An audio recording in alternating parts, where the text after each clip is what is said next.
Good afternoon, everyone, and welcome to the conversation desk on Mimi Mefo Info News and also Beyond Africa podcast. I'm going to be joined by my colleague of Beyond Africa podcast, Bernard Ngalim, on this program where we'll be talking about, 4 months after the presidential election in Cameroon. It was described as the most consequential presidential election. Former Minister Issa Tchiroma Bakary declared himself winner of the election at the polls backed by evidence, while the Constitutional Council proclaimed Paul Biya, who never even campaigned, the winner of the election. Now, the results plunged the country into a political stalemate that remains unresolved till date. Much has been said about Issa Tchiroma Bakary, his resignation from the government, his rallies, his bold claims, his statements, mobilization of Cameroonians, and thereafter him leaving the country, but continues to talk about the situation in the country and how to take over power. But very little has been said about the man who designed the strategy that shook the system, disrupted the opposition landscape in Cameroon, and forced the regime onto the defensive. Today, we are going to be speaking to that man, and I'm not going to be doing that alone. Like I said, my colleague Bernard Ngalim is joining me today. Before we bring our guest, Bernard, I just wanted us to take a moment and greet our viewers and let them understand, take a moment to situate our viewers what we are going to be discussing today. Good day, Bernard. Good day, Mimi. Thank you for having me here. And it's a delight to always share the panel with you to discuss these issues that appear or remain very important in the life of a nation. You know, a nation is built not by the institutions, but by the people that give life to those institutions.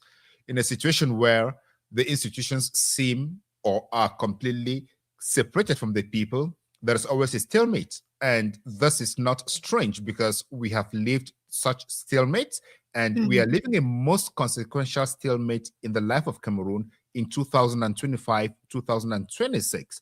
Nobody knows what is going to happen because over the past years, after elections, when the opposition leader won and the president and Paul Biya and his government insisted on staying in power by declaring Paul Biya winner, the elections or the runner-up officially has always reclaimed victory, but has never taken certain moves that we've seen with President Tchiroma.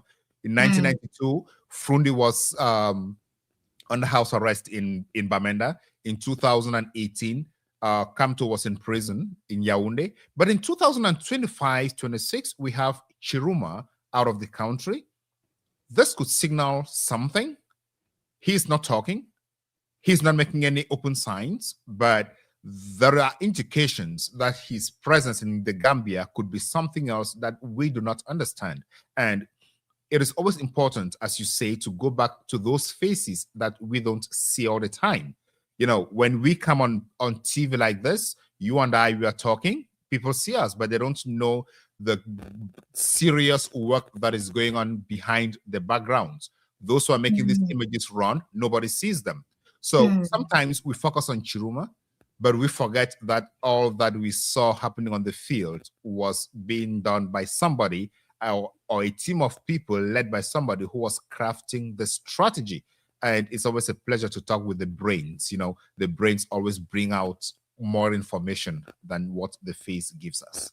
Right. You've said the pace so beautifully. And I must say, Bernard, that a lot of things happened before and after the October election that people have not stopped talking about. It's clear that most of the things that happened were not properly addressed. People have not moved on from the aftermath of the election. People are not happy. People continue to have conversations around it, how the Constitutional Council declared a candidate who was not winner of the election, winner at the end of the day, Paul Biya, who never campaigned. We saw how the campaigns took place and how Issa Tchiroma Bakary moved across different regions of the country to campaign and eventually win the election according to the result tallies that we had, from the different regions of the country, from polling stations. But then at the end of the day, we still have to continue this conversation because it's very, very important, Bernard. And today we are going to, like you're talking about, the brain behind the person of Issa Tchiroma Bakary, the person who was, at the center of his campaign, the person who was, like, I would call him the strategist. People saw the work that was done during the campaign and even after the campaign. Let us now meet the man who was the former campaign manager and spokesperson of Issa Tchiroma Bakary in the person of Dr. Chris Maneng. Dr. Chris, good day to you and welcome to the information desk. Well, thank you so much. It's a pleasure being part of your show and your panel, and I'm very, very grateful to be your guest today and to talk about some critical issues and also the strategy that actually led us to offset the system and kind of ignite new paradigms that will be set up in the scope of history, and also people after us will know how to actually offset the system to put down the current regime. So, yes, thank you very much, Dr. Chris Maneng, for joining us today. And I am sure many people want to see the face. Many people want to understand what happened, how Mr. Tchiroma could be that face or that could create such happiness and excitement in Cameroonians. And we are happy that you are here to talk with us about this. And we look forward to having a very fruitful and interesting conversation with you. If you could put up such an interesting and exciting strategy, it means the conversation is going to be interesting, and we look forward to that. Thank you so much, and the pleasure is mine. Okay, so Bernard, I will start with the first question. Today, we want to understand the strategy behind Issa Tchiroma Bakary's campaign. But let me ask Dr. Chris Maneng straight. Let me just go straight to the point. How did you become Issa Tchiroma Bakary's campaign strategist? How did it happen? Well, it is true that today we shall be spilling some secrets and talking about the untold.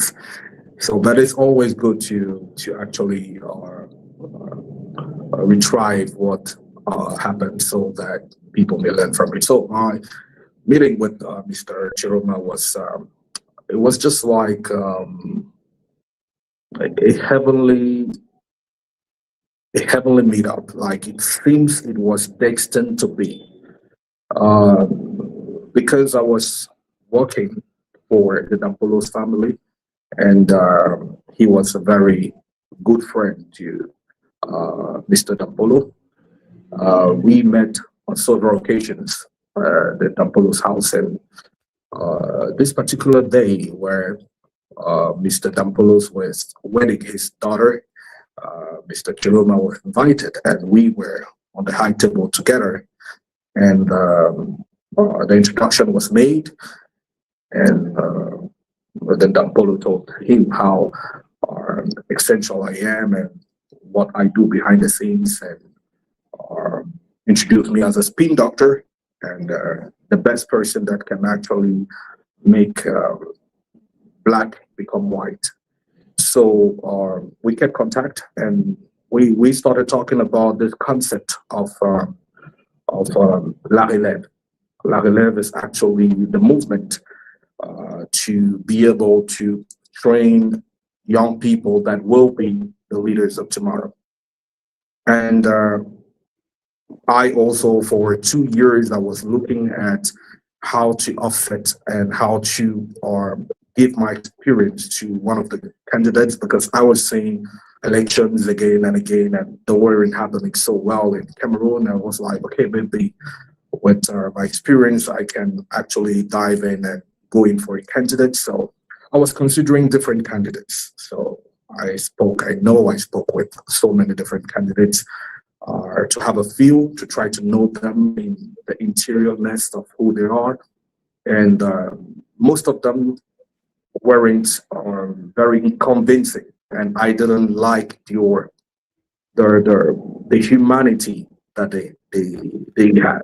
Or I consider they didn't have that humanity. But when speaking to Mr. Tchiroma, although he was painted as a very bad guy and the person who actually condoned and kind of speeded up the crisis in the Anglophone region and so many other issues, I felt he was in a good place. He was someone who was very strongly human, very human. He was so lovely. And when you spoke to him, there was no, there was a very high sense of humanity, high sense of pertinence. He always gave his heart to what he was saying. And he always felt that he was right in the direction he took. He never gave me excuses. So I told him, okay, no problem. This is my number. Whenever you think you may need me, whenever you want to collaborate, let me know. So I gave him my number and we separated.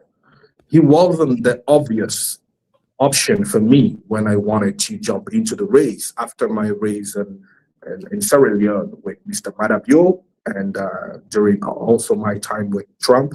So he wasn't my obvious candidate. But one day I was just sitting in my office and my phone rang. Hello. And that voice, he got that voice and it's very unique. When he speaks, he's the one. So he has a specific voice. And when I heard that voice, I thought it was a prank. And then he told me, you remember me? It is Mr. Tchiroma. I really wanted to see you. I don't know when you will be in Cameroon, but I want you to come by my office so we can talk about the concept we spoke of the other time.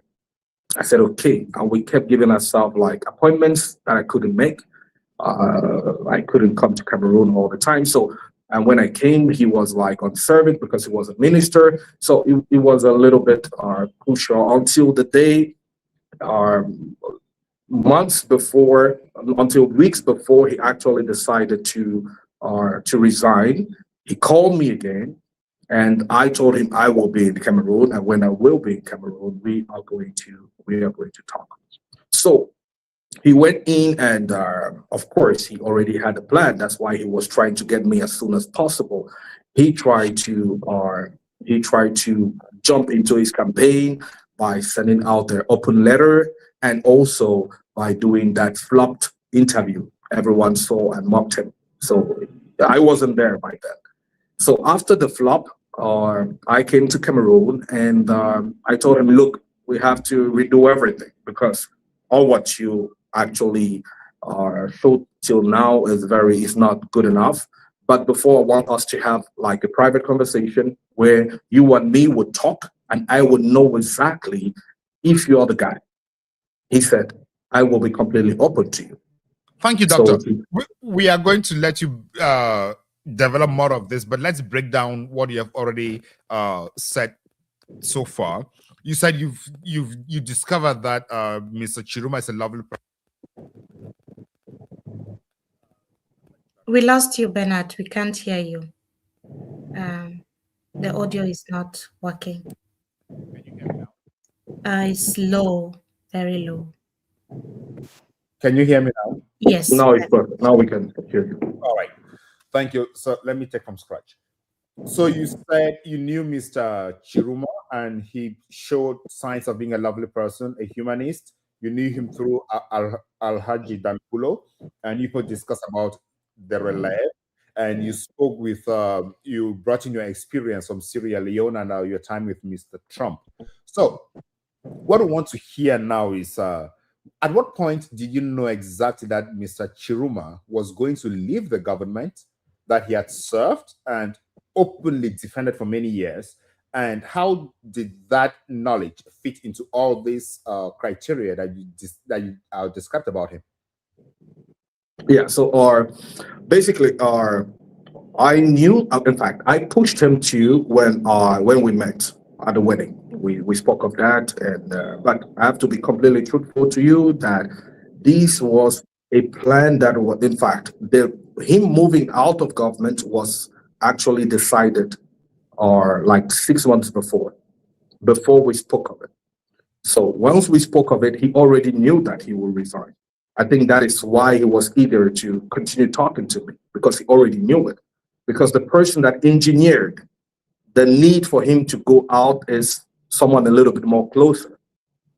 Or one of his daughters actually pushed him to resign. So basically, that decision was already made. So he was just moved by what they told him about me and by our conversations, my vision about elections in Cameroon and what was lacking and what could be done better and so on. So yeah, he knew that I had a lot of experience and I had a lot of expertise as a doctor in strategic management. He knew that I could bring something new, but of course, he wasn't convinced. And of course, I think at that time, he didn't have much of a choice because he didn't have the structure needed to run and win an election. When I came, everything was haphazard, not organized. Nothing was made for it to be a campaign that will stand and win. So we wanted to just come in here to ask, what was it like preparing a man who had long been one of Biya's most vocal defenders to now run against him? Because you certainly must have known what was coming, right? How was it like preparing him? Well, I would tell you that it was very, very hard psychologically. I'm telling you, I don't know if I think it is the best time to talk about this. The election is over, so I don't think Mr. Tchiroma will be mad at me for saying this, but it was very hard for him to detach himself the fact that the President Biya was his adversary. He served him so much that he felt it will not be okay to talk about him in a certain way. When I wrote speeches for him, he was always like, "Doctor, I cannot say this." He was my boss. "I cannot say this." I said, "No, you need to say this if you want to win." So psychologically, it was so hard. I invite you guys to go back to the Union for Change speech. I had to battle with him 3 days. I had to call Issa Tchiroma Bakary to listen to the speech and convince him with me to actually take the speech, because he said no. Some things he even refused. I licked it myself just because he wouldn't do it, because psychologically he was not yet there.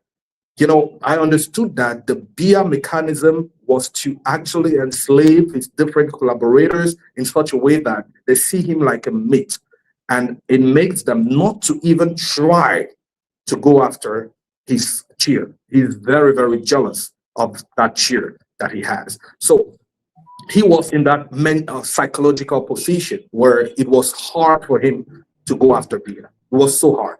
But little by little, I implemented what I call the trifactor that actually helped me to little by little get him that confidence and making him feel that he is the direct opponent of President Biya, and he is the guy that the people want to use to bring President Biya out of power. Just before Bernard comes in, what did it tell you about his personality? Was he doing it out of loyalty, or is just his personality as Issa Tchiroma Bakary? Why was he like being a little bit skeptical, not wanting to go all out to criticize a leader who has been in power for more than 40 years, has brought untold hardship to the people of Cameroon, including yourself, because you are not just coming as a stranger, you're coming as a Cameroonian. How would this describe, how does this tell us, what does this tell us about the personality of Issa Tchiroma Bakary? Well, his personality is perfectly understandable. You know, it was just the beginning. He had just resigned weeks back. So he was still in that. Sometimes he even forgot, and he called himself minister. So yeah, it just shows you how early it was. So it was just normal for him to have a hard time departing that personality of the subordinate, of the worker, of someone like Mr. Biya. So their aim was to actually get him into the same level. And this is what I call the first layer. The first layer, it was visibility. Visibility for me would have given him that push that will help him to feel that he is the same meat that Mr. Biya is. Because remember, what makes the strength of Mr. Biya is that everybody looks at him like a king, like a supreme person, like someone who, in fact, even if you are his adversary, once he gets into the room, you will respect him, you will fear him. So I had to get Mr. Tchiroma to a level where he himself feels that he has something supernatural. He becomes a very unique meat. And for that, the first stage, the first layer, which was visibility, was very important, because people didn't have to look at him as a candidate or as an opposition leader, but as a God sent, as like some people call him le bon Dieu, the envoyé de Dieu, the suite. So they had to see something supernatural about him. You see, for example, what we did with the doves that are lying in this house and so on. So I had to use all these techniques for people to look at him differently. And that's what actually helped us in the second layer. The second layer is actually the operational layer. The operational layer is when he goes to the field. Now, going to the field without doing the first layer, which was visibility and storytelling, would have been a complete mess. I had to first get him into that level where people would consider him as the same kind of supreme person that Mr. Biya is, before saying, okay, we start rallies. Because people won't go to rallies because they want to listen to him. They won't go because they feel that he's the best candidate. They will go because they want to be part of something big. They want to see the new Jesus. They want to touch the new Jesus. So I had to do that first thing, to get him to that level first, so that once we do rally, it will just be a consequence. You will see a lot of people coming out. You won't even understand why. Novice people will not know why people are coming out. They'll just say, oh, maybe he's Tchiroma. He paid people. He did this. But if I tell you, we didn't even spend nothing for rallies, because we just created that thing that made him look very big and a supreme person that is obviously coming to change things. Thank you for opening this up into the strategy that you used. But one question I wanted to get clarification on is, you already mentioned the first interview that you consider was botched. I don't know if he considered was botched and if others consider was botched, but I remember the question that was asked to him by one of the viewers and he got almost frozen. But tell us, are you convinced that you built his strategy from scratch or not? Say it again. Are you convinced that you built his strategy, his personality and his campaign from scratch? Or by the time he was resigning with his daughter around him, he already had something that he just built on? Well, I think without the strategy, there will be no Tchiroma. There will completely be no, there will be, but I had to use what he already had. Of course, if you want to, that's actually the difference between choosing him than any other candidate. He needed to have something. I needed to see something on him. I needed to know exactly what are the bad things he did, the good things, to see if I can use those bad things and these good things to make him win. I needed to know what are his, what were his God-given gifts. And he's a very good outspoken person. He knows how to analyze. He knows how to use what you're giving him to do the right job. He just needs a good layer and a good plan. I have an example of, for example, when he gets up in the morning and he's shouting and he's saying, oh, this my friend called me and they are asking me, they are telling me that I have to go for rally. Everyone is going for rallies. I am not going for rallies, and so on. So he shouted. For him, he just knows that he's a candidate and elections in Cameroon, he needs to go for rallies. So I had to come. And they had to call me. They say, doctor, the president is panicking. He says he has not gone for rallies while everybody is going for pre-campaign rallies. Then I say, chill down. I called him. We have a FaceTime. I explained to him on what steps we are, what we have to do, and why we are not doing rally right now, and why he will see the difference when we finish doing the visibility part proud to go into rally. So obviously he is, he has a personality of his own, of course, and that personality had to be swiftly or switched on and also guided in such a way that it becomes beneficial for him and not against him. Yeah, fantastic. You started by building his visibility and you made him believe in himself. Yeah, so visibility, make him believe in himself and make others believe in him. So it was not just a man making Tchiroma popular. People knew the Tchiroma name, but they knew the Tchiroma name the wrong way. Everybody hated his name. Everybody felt like everyone can have a chance, but not Tchiroma. Everyone deserves a chance, but not Tchiroma. It's as if today our Minister of Territorial Administration comes and say, I want to be president, I will help you guys and all that. They'll say, everyone could get a chance, but not you, with all what you've done to us. Of course, that was the same situation. He was the same person years back.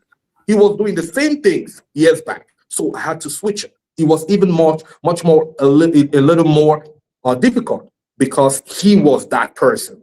So we had to go through excuses. We had, in fact, format a lot of different things, put some different elements into his speeches, and also try to anticipate and answer questions the way we think people will accept it.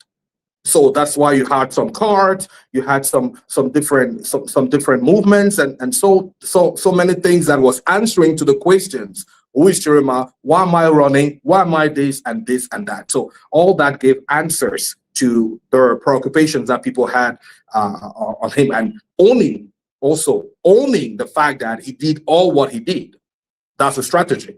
You don't come and say, no, you bring excuses. No, I did this because of it. No, you own it. You say sorry and you move on. That is a better turning point. It creates a better turning point than if you come and you try to justify yourself.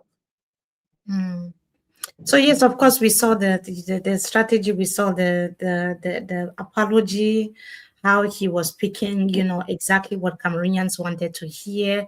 We listened to the messages, and it actually really hit home. I think I was one of the first people interviewed Tchiroma himself. And when you go to that interview now and look at the comment section on our YouTube channel, you see the reactions also from there. Everything that he said, we could see like some sort of the genuineness, that leadership quality in him when he was speaking. So I just wanted to find out, what was this, what did you change first? Was it the message, the posture, the alliances? Because we know that also alliances were being talked about, coalitions and so on. People were talking about coalitions. Or was it the ground structure? What were some of the things that you prioritized when you were putting the strategy in place? Well, the first thing I did, to be truthful with you, first thing is branding. I rebranded everything the US way. And I wanted to give him a US-like campaign. Of course, we would have done 5, 50, 20 times more if we had money. We didn't have money. So I did what I could with no means. So I rebranded everything, because you can show yourself as a serious candidate. You can give envy to people, and you can show difference if you have a poor brand. So I rebranded everything. His structure first, his campaign. The campaign needed to be isolated from the party, because the party. The party is just a little party from a little region and a little city. So it's not even a regional. It's not even a regional party. It was like a city party. So it was very small. So I had to detach that and create the campaign and make the campaign an institution. And now try to brand the campaign in such a way that it is catchy. After branding the campaign, I had to work on the first layer. Remember this, in the Tchiroma campaign, we had 3 layers. The first layer is the visibility layer. The second layer is the operational layer. And the third layer is the strategic power layer. The strategic power layer. Now, we had a lot of shortcomings on the strategic power layer. We'll come to that. But the first layer, which was the visibility, we had to work on the messaging, had to work on the narrative, had to work on the flow of information, contracting of information, or how people perceive him. You see, for example, Mr. Tchiroma, he's not on social media. So I will go on social media, listen to what Project C says, listen to what Mimi Mefo says, listen to what Valsero says, listen to what all of these people say on the internet, the Cameroonians say on the internet, and then I will construct very good speeches, I will construct very good videos, talking points, and so on. I will tell him, we have to stress on this or that. People will have the impression that you're answering to them. People will have the impression that you have proximity with them. And it will actually turn them little by little. So I did a lot of work in listening. I did a lot of listening so that I could bring to him what actually works. And he did a very marvelous job. And you can never take that from him. He trusted me 100%. In the beginning, it was a little bit difficult because he was the Minister of Communication. So when you see a young man teaching you, telling you what to do, telling you this is what you have to say, you feel like, no. Who is it to tell me what I have to say? Why I was a whole boss of the communication center in the country. He had to put down that and trust me that I am the expert in that domain and I am able to take him out of there. So he tested me, of course. So we had some 1, 2, 3 little things that could off the campaign. He saw how I swiftly worked that out. And he understood that, no, I'm the man of the situation. So gave me more responsibilities. And I was kind of he always tell everyone, Dr. Chris is the director of everything. Director of campaign, director of communication, director of rallies, director of everything. So the campaign was just me. I was doing everything by myself. And of course, I work myself. Almost I'm losing my hair. But it was for the good cause. So it was great. Mm. Yeah, thank you so much, Dr. Maneng. It's good to know that you overworked yourself for the good and you're losing your hair. That is a sign of personal investment. But tell me, from what you are telling us, looks like the campaign team was very small. And you tried to bring in the American touch to the campaign. And what we know about American campaign is the principal delegates some form of campaigning to the surrogates, because there are certain things that the principal would not say on stage, even though Donald Trump, like you say, you had some time with, we'd like to hear more about that. He does what surrogates do. He doesn't delegate his communication. He goes straight, he says what he thinks, and it's up to the viewers to pick it up. So what kind of communication did you advise President Tchiroma to delegate to surrogates so that kind of language doesn't come from the principal himself? Well, the first department that I created was the communication department with a lot of surrogates. I guess you guys heard about Dr. Mbok, whom people call the Tchiroma spokesperson during the campaign. No, he wasn't a spokesperson. He was just one of my surrogates from the communication department. I had about 5. I had Suleiman Karamoko, I had Dr. Maurice Bok, I had also a very young man from the West. I also had some folks who were very interesting from the South. So basically, we had a very good team of surrogates and people that I personally trained. That's what we started with when we created the communication team, training them on what they have to say, what is the narrative, what direction we are going with the campaign, or the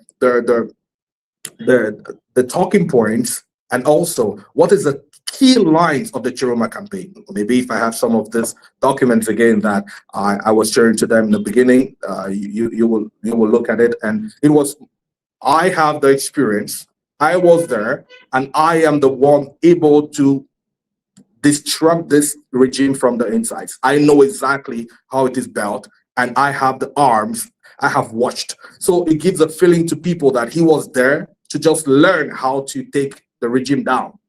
Okay, so all this were the talking points that were given to surrogates so they could actually go there and talk some certain things. But what we discovered during the middle of the campaign was that some people were using their positions to actually gain momentum and create relationship with the regime. So we had to interrupt it. That's when you saw the letter from Mr. Tchiroma saying that the only person that was authorized to talk on his behalf, it's me. He wasn't nominating me as the porte-parole. I already had it because I was the one nominating anyone in any different position. So we just felt like, because I better know the narrative because I am the one who created it. So it is better that I should be the only person talking when needs be. And that time was a time where we actually needed to keep things closer. But as you said, the team was really, really small, really small. At the top, we were just three. At the top, just three.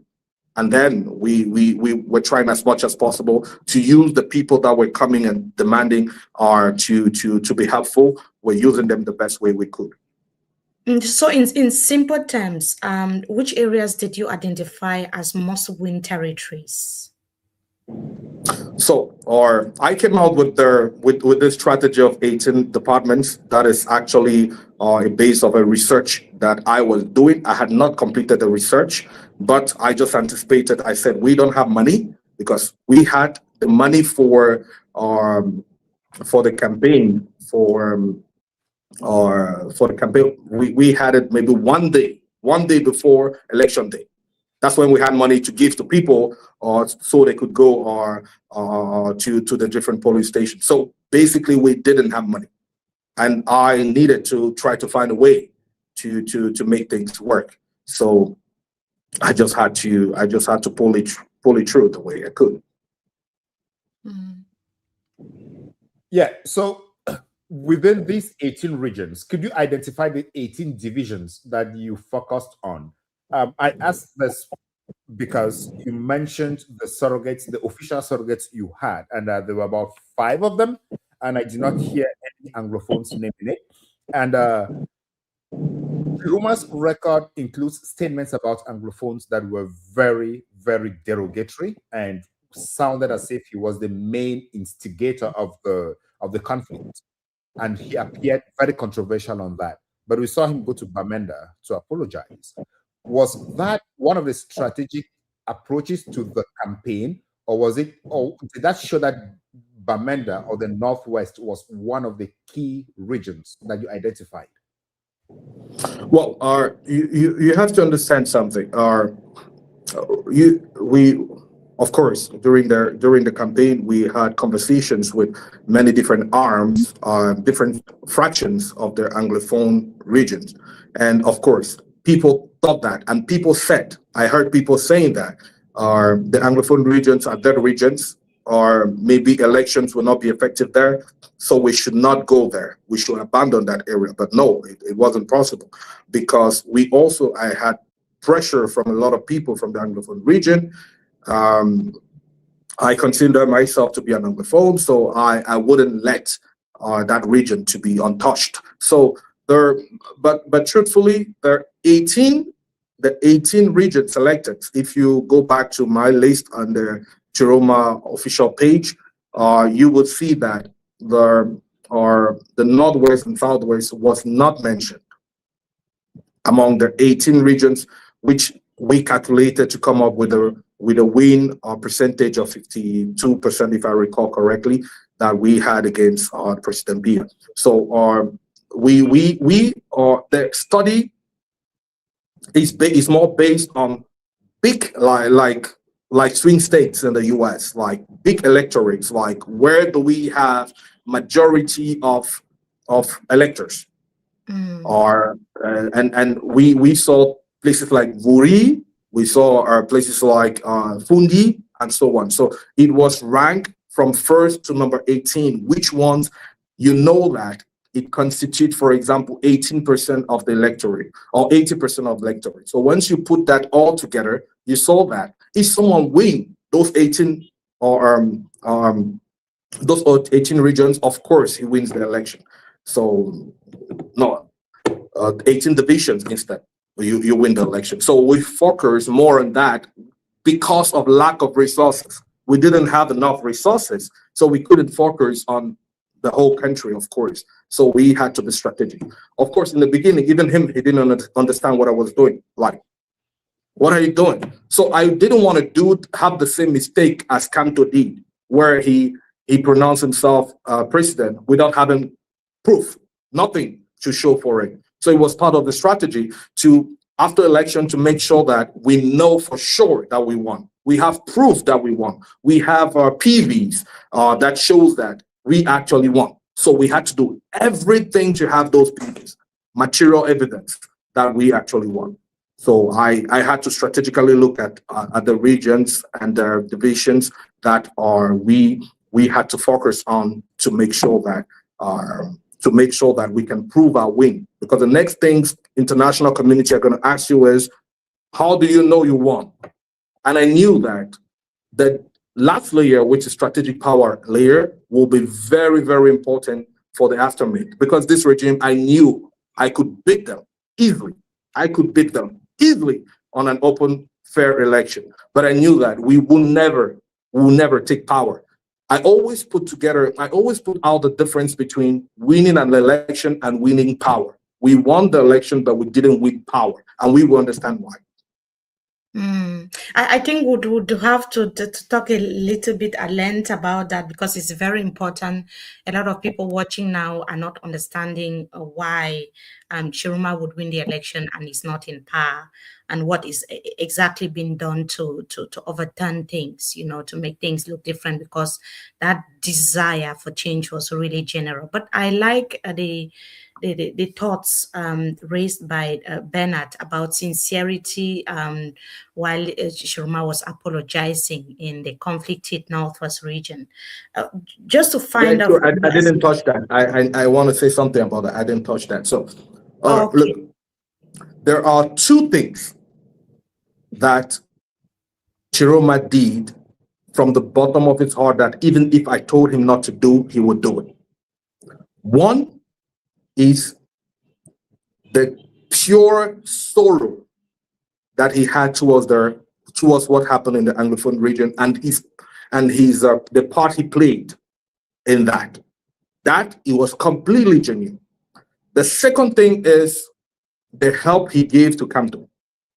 It was completely genuine.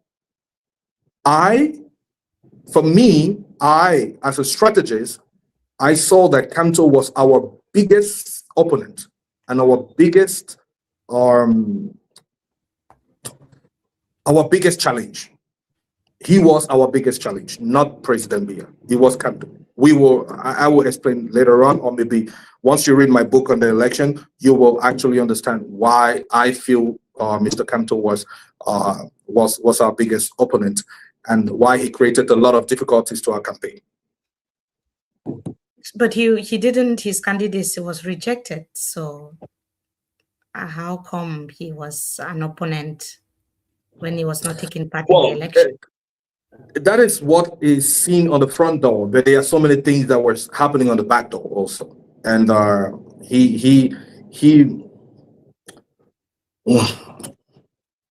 how can I say it without opening World War III? While you gather your thoughts. Because you said earlier that you were going to spill a lot of things. We want to know what. While you gather your thoughts to fashion what you're about to say, let us say it from this perspective. Mr. Tchiroma comes into the campaign without a ground game. Kamto had spent 7 years building an infrastructure. Kamto had seen himself as the one who was going to be the main opposition leader, and then his candidature is rejected by the Constitutional Council. Now, Cameroonians are looking for an alternative, and that alternative seems to be Tchiroma at that point. Did you go into any conversations with Professor Maurice Kamto to use his infrastructure on the ground? No. That was not what it was. I will tell you the truth that even if Kamto was a candidate, or Mr. Tchiroma would still be more popular than him. It's not a matter of using his infrastructure. Mr. Tchiroma didn't use Mr. Kamto infrastructure. I can bet you that. We even had a hard time trying to use MSA, and we didn't use MSA. So what happened is that people didn't try to look for an alternative. No. People tried to consider who was equipped and who actually had the determination to overthrow President Biya. Now, if Mr. Kamto was on the race, he would have also been put in a position where people will put him on the balance. But I guess that if he was there, the same way as good things happens to a candidate during a campaign, it's also the same way that bad things happen to a candidate during a campaign. So we don't know if the bad things that would have happened to him would have overthrown the perception that people had towards him. So I don't think that if he was there, he would have had a lot of support. Before Mimi comes in, Mr. Tchiroma was still present. Yeah, before Mimi comes in, Mr. Kamto, without a doubt, had some PR by building his blocks towards the elections, by taking cases to the Constitutional Council, by always being the main focal point throughout the 7 years on most TV stations. What do you think could have happened after or during the campaign that could reduce or blur his popularity at that point?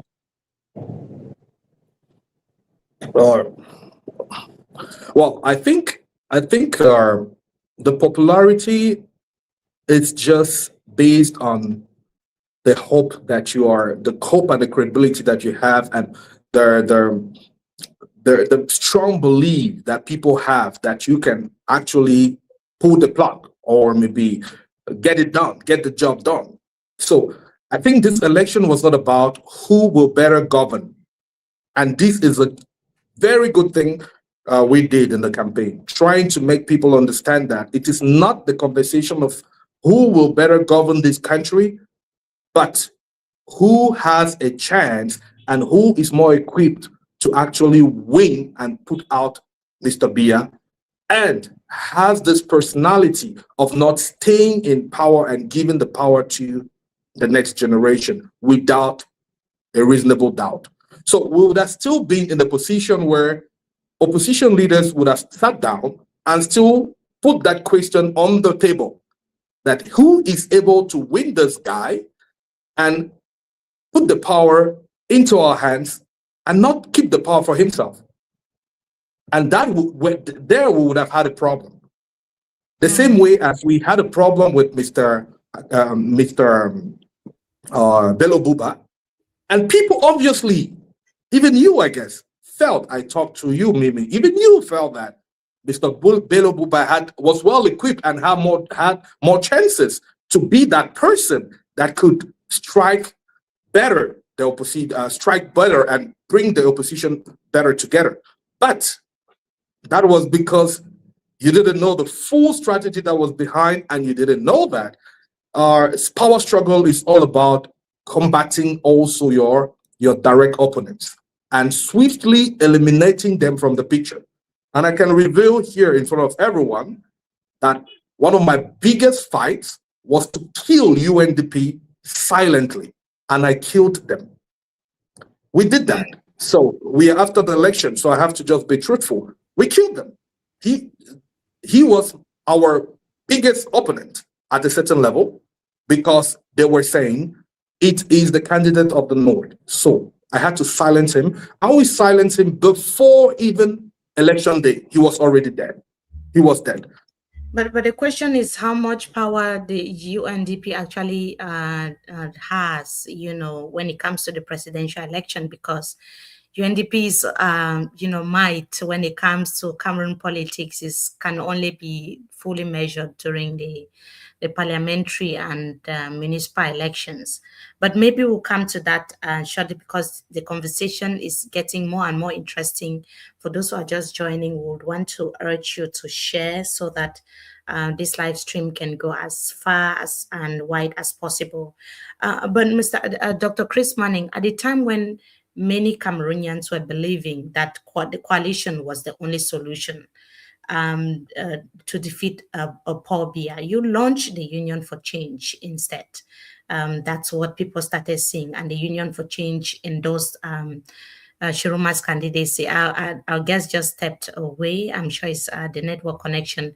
But Bernard, just to have a brief conversation with you, listen to Dr. Maneng just for, and for about 40 minutes.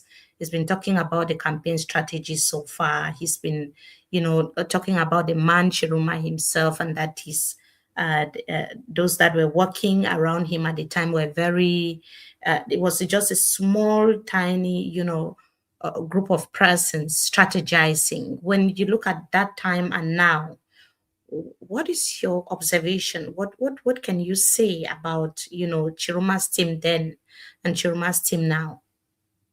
That is an interesting question we should have him talk on, because what he says is he built this strategy from scratch and he changed the perception Cameroonians had about Mr. Tchiroma, which to a large extent is true because Mr. Tchiroma won the elections. And now, the communication then and the communication now are two different things.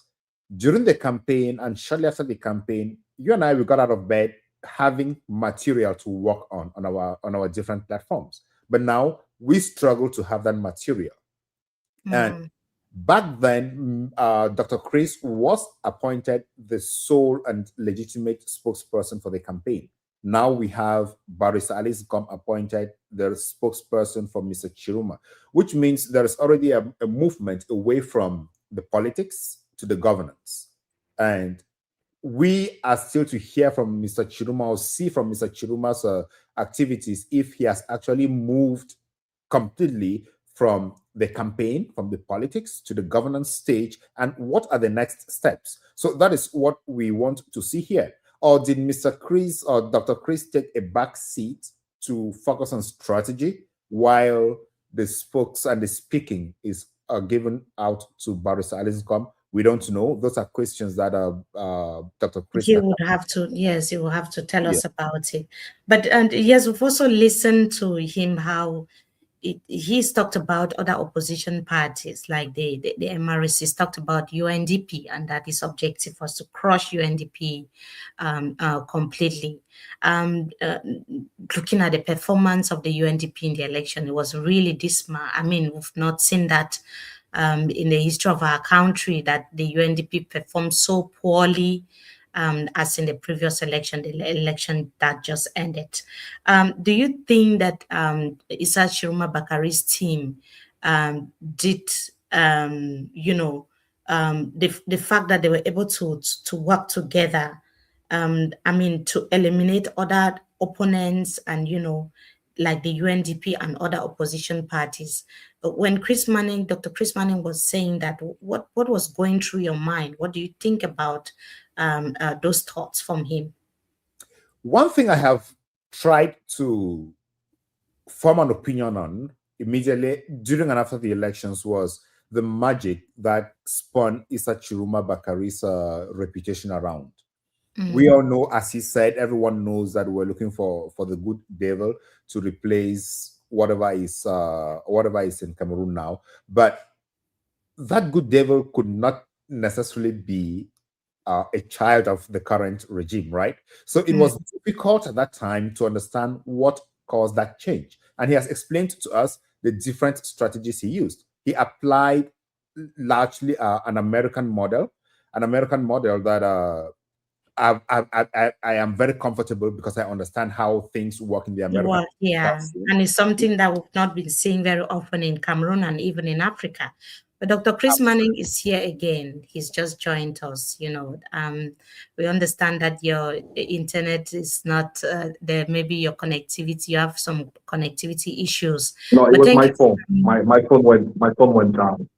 Went off. Oh, sorry about that. But thank you for joining us again. So we're at the point where we wanted to, when many Cameroonians were believing in coalition, that it was the only solution to defeat Paul Biya. You came up with the idea of Union for Change, and the Union for Change actually endorsed Mr. Chiroma's candidacy. Why did this approach succeed where previous coalitions failed? Well, people believed, and I spoke to many brothers back in the US, and everyone was saying, oh, the coalition, you must have a coalition between other candidates. You must have Kamto, you must have this. But the issue they didn't understand was that we weren't going after any candidates or party members or whatsoever. We wanted to appeal to Cameroonians in general. That's why the first thing I did was not to use FSNC as a party, but to give a strong brand to the campaign. You always heard Tchiroma campaign. The brandings were more Tchiroma 2025 because it had to be an inclusive something. It had to be something that even if you're in another party, you feel, no, I have to abandon my party and support this candidate because he has better chance of winning. And that is what happened with UNDP. You have a very well-structured machine, but all your community and all your potential voters came to Tchiroma. Why? Because they felt he had better chances to win, and they felt he was given the right message. He wasn't coming to govern. He felt it was time for transition, not governing. Fixing the house that they call Cameroon, fixing it and letting for young people to take over. They felt the message was really appealing, and that's why they went to him. So people were completely wrong, feeling that the coalition is the only solution, or the Kamto alliance. People will be. It was very important for us to have the sense of pertinence with a bigger number of people from the civil society sector. That is why we decided to go in for Union of Change. Little revelation that I will give to you today, because I am seeing a lot of people like exciting themselves on the internet.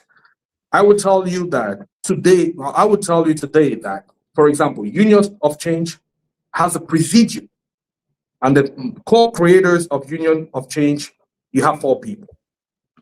Okay? The branding, for example, of Union for Change is my intellectual property. So you actually see that Union for Change was an instrument that was partly created by me, Jokan Tramini, Anise Ekane, and President Tchiroma. So this is politics. We needed an instrument, we created that instrument. So it is very, very important to anticipate what other had to do. We knew that nobody will accept to be part of Union for Change. Nobody will actually want to come and contest the other opponents and all that. Once we were aligned with the other brothers of Union of Change, we decided to endorse Mr. Tchiroma and see in what ways we can follow the fight with an instrument that will be more inclusive. Because when you say you're fighting or you are the candidate of Union for Change, it gives a more national flair, so that people don't say it is a party for people from the north. People say it is Union for Change. You have Bamilekes, you have Bafras, you have Anglophones, you have people from everywhere. So that is what happened. And now the people that are talking about Union for Change now, they were mandated as ambassadors of Union for Change, not the Presidium. Presidium was just 4 people. And we mandated 2 people to be signatories, because of course we were leaders of other party, of a party, so we couldn't show ourselves publicly. So we mandated Jacob Chami and Anise Ekane to be the ones in front to be able to run this. But they always reported to me, and they always came to me for decision before they said anything, because that is how we had structured. They come to me, we discuss it, and we see it, in what ways we adopt it, and say, okay, no problem. You go, you do the communique. You go, you talk about it. So that is actually what happened with Union for Change. We needed that flair, that national instrument that will be able to house every other person. And now the people that were MF6 or ex-MF6, they decided to come support Union for Change, not FSNC. They decided to come into Union for Change. So, or to come back to his question again, to my brother's question again, we were not after Kamto's machine. We were after people that identify themselves with Kamto's politics, with Kamto's ideals. And now we corrected what was wrong with Kamto's ideals and politics. So that was the strategy, not to get Mr. Kamto's machine, scrutators and all that. They even tried to help us. Our people were not even willing to let them help. So you can actually imagine how it was difficult to actually house some people that even claimed they had experience, because our people also felt they were prepared to actually take on the challenge. And they did marvelously well. You saw our team from Douala, what they did in the stadium. So you will not say another party ever did that before. So yeah, they felt they were capable and they actually did it. Not with the help of MRC, no. All right. MRC was actually the target also as in every other Cameroonians.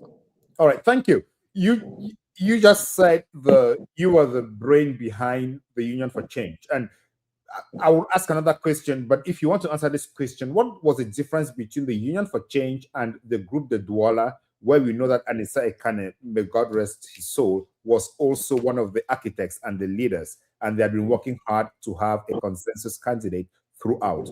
You can talk about that. But then correction. Correction. I didn't say I'm the brain behind Union for Change. I say Union for Change branding is my intellectual property. And in the presidium of Union for Change, there were 4 people that created it. I, Mr. Ekane, Mr. Tchiroma, and President Tchiroma. And we had a group, only 4 of us. Yeah. Right. Thank you very much for that clarification. I hope it also clarifies the viewers. Now, yeah, and now when you talk about Group the Douala was a conversation, that was how the conversation started. Meaning, Issa Ekane, Tchiroma, they came together and they were talking with Sambaka. They were talking about this platform that can go and discuss with other candidates. And now the platform didn't have the feel and the thing that was necessary to actually carry things up. It already had some very bad fishes or bad fruits inside. You saw what happened at with the different opposition leaders in the West region. So it was not very good. So they decided to replicate. They came with the idea to replicate what happened in the past, the Union for Change of 1992, I guess. So once they had that, they came and we brainstormed around it, and we decided, okay, this was a good thing. The good thing was that we were going for a transition, and the conversations with them was going towards a transition. So we had 12 points. They had 9 to something points. We decided to look at our points together. I looked at the manifesto that I had done and what Jokam had done. We just put it together and we said, look, we are even looking at the same direction. So no need for us to work in different parts. Let's just join together and try to see how we can work together. Mm-hmm. Thank you so much. Now, I want us to clarify 1 or 2 things so that the MSCs who are watching us know exactly what you are talking about, because you've mentioned some pain points between your understanding, President Tchiroma, and the MRC. So what were those difficult conversations you had that made you know that even Maurice Kamto was not going to be a beneficiary of the people's trust as compared to the branding you were going to give President Tchiroma?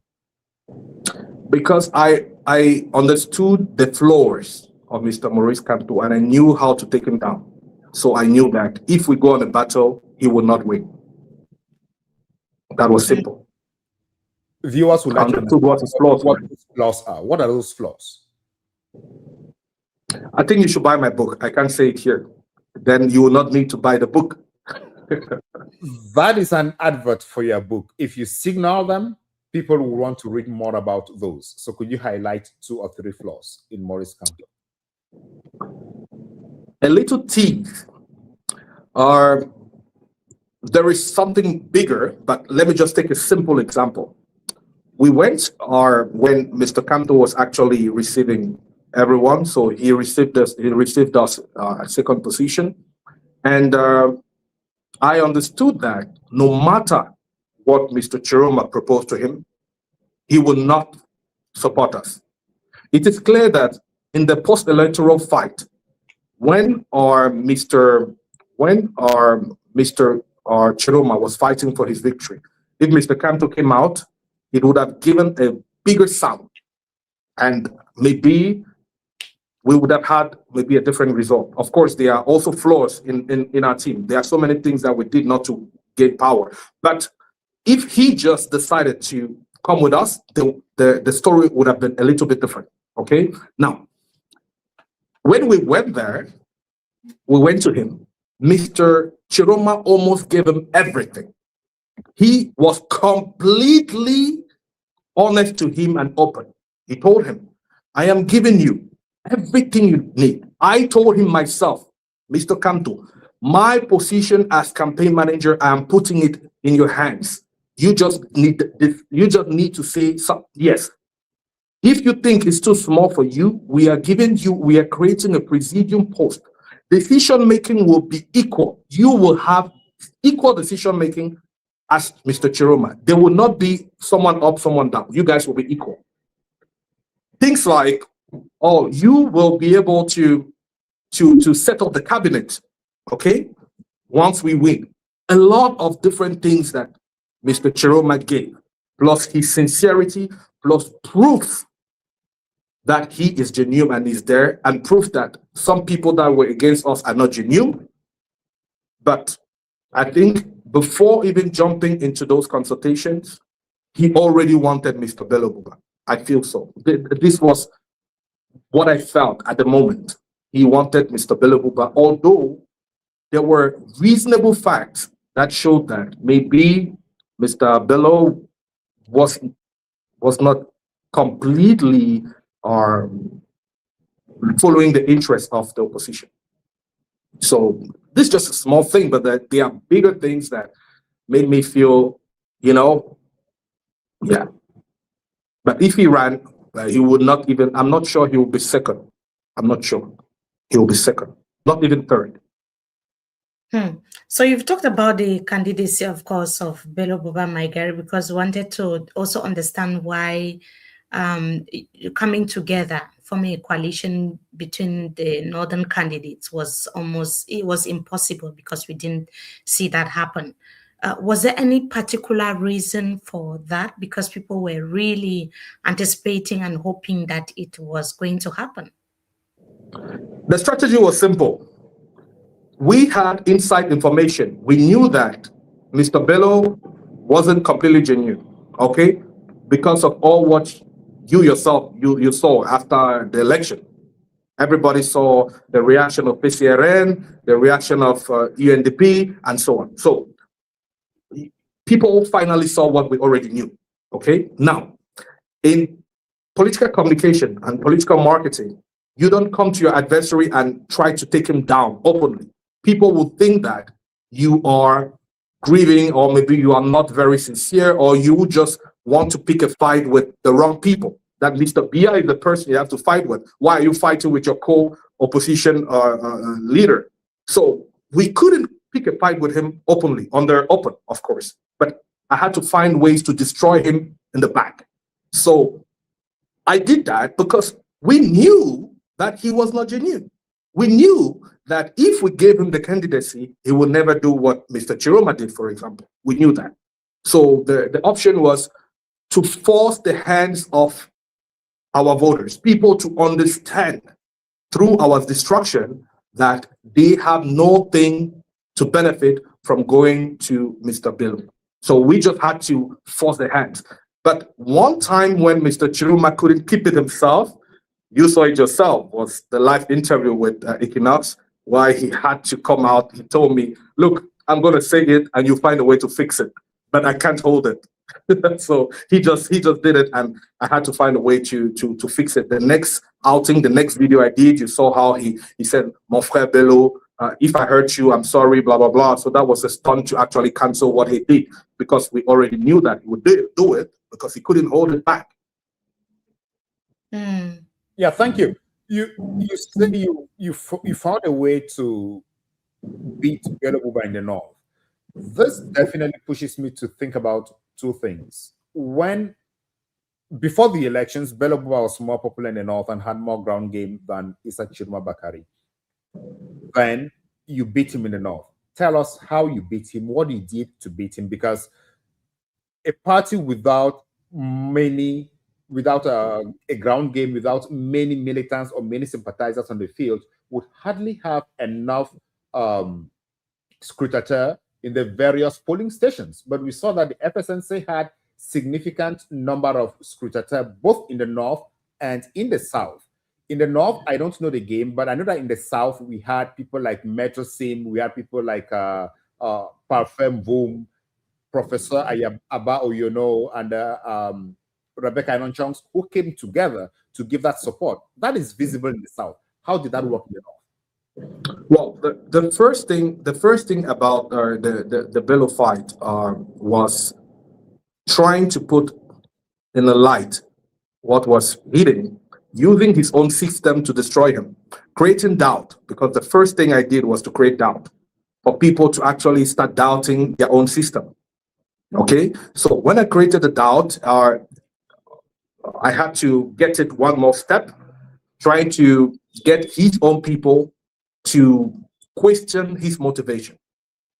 And now, once you do that, you don't have to keep it under closed doors. You have to make sure that the whole world knows about it. So once it happens, you make sure that it sounds really loud and you keep the same narrative, not from you, but from other people. That says it is impossible that someone is actually looking for the good of the opposition once he has a senator nominated nominated by Mr. Biya as his campaign manager. He has the this, he has the that. So I even remember the last meeting I had with Mr. Nguyen. Once he told me, Doctor, you know what? In fact, with a lot of condescendence, he told me openly that they have a very big machine and they are represented in all different regions. And I need to know that it is just normal that Mr. Tchiroma should come behind them, because Mr. Tchiroma is the follower of Mr. Bello, and Mr. Bello is a king, is a prince from the village or whatsoever. I was so offended. And he even came personal. And I told him, look, you don't play that game with me. I will destroy you. I will destroy you. You will even regret why you were in this race. And of course, that's what happened. When he jumped out of my office, the same thing, the same day, I started destroying them. Because, in fact, you'll never see my people going on TV talking bad about them. But I will be one of the architects of the disorder that happens in your camp. And I will kill them from the inside. I will make sure I know everything that happens there. For example, Mr. Muna was negotiating with them.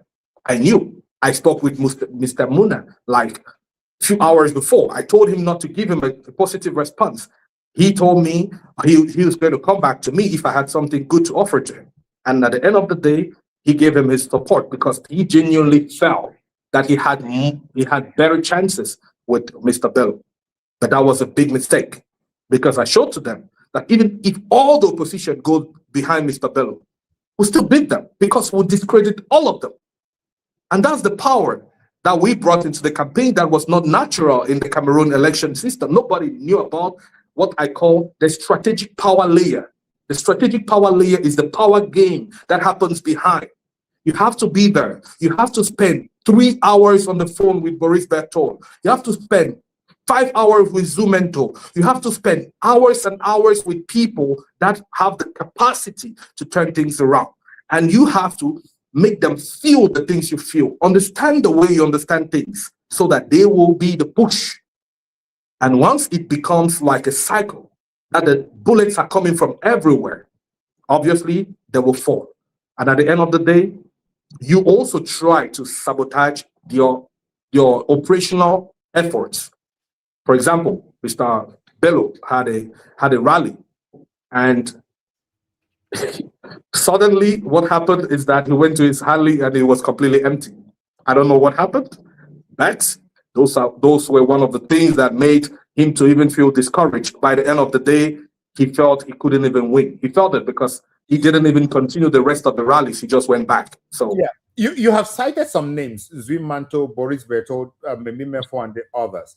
But what I want to get from you is these are diasporan operatives who are on the social media.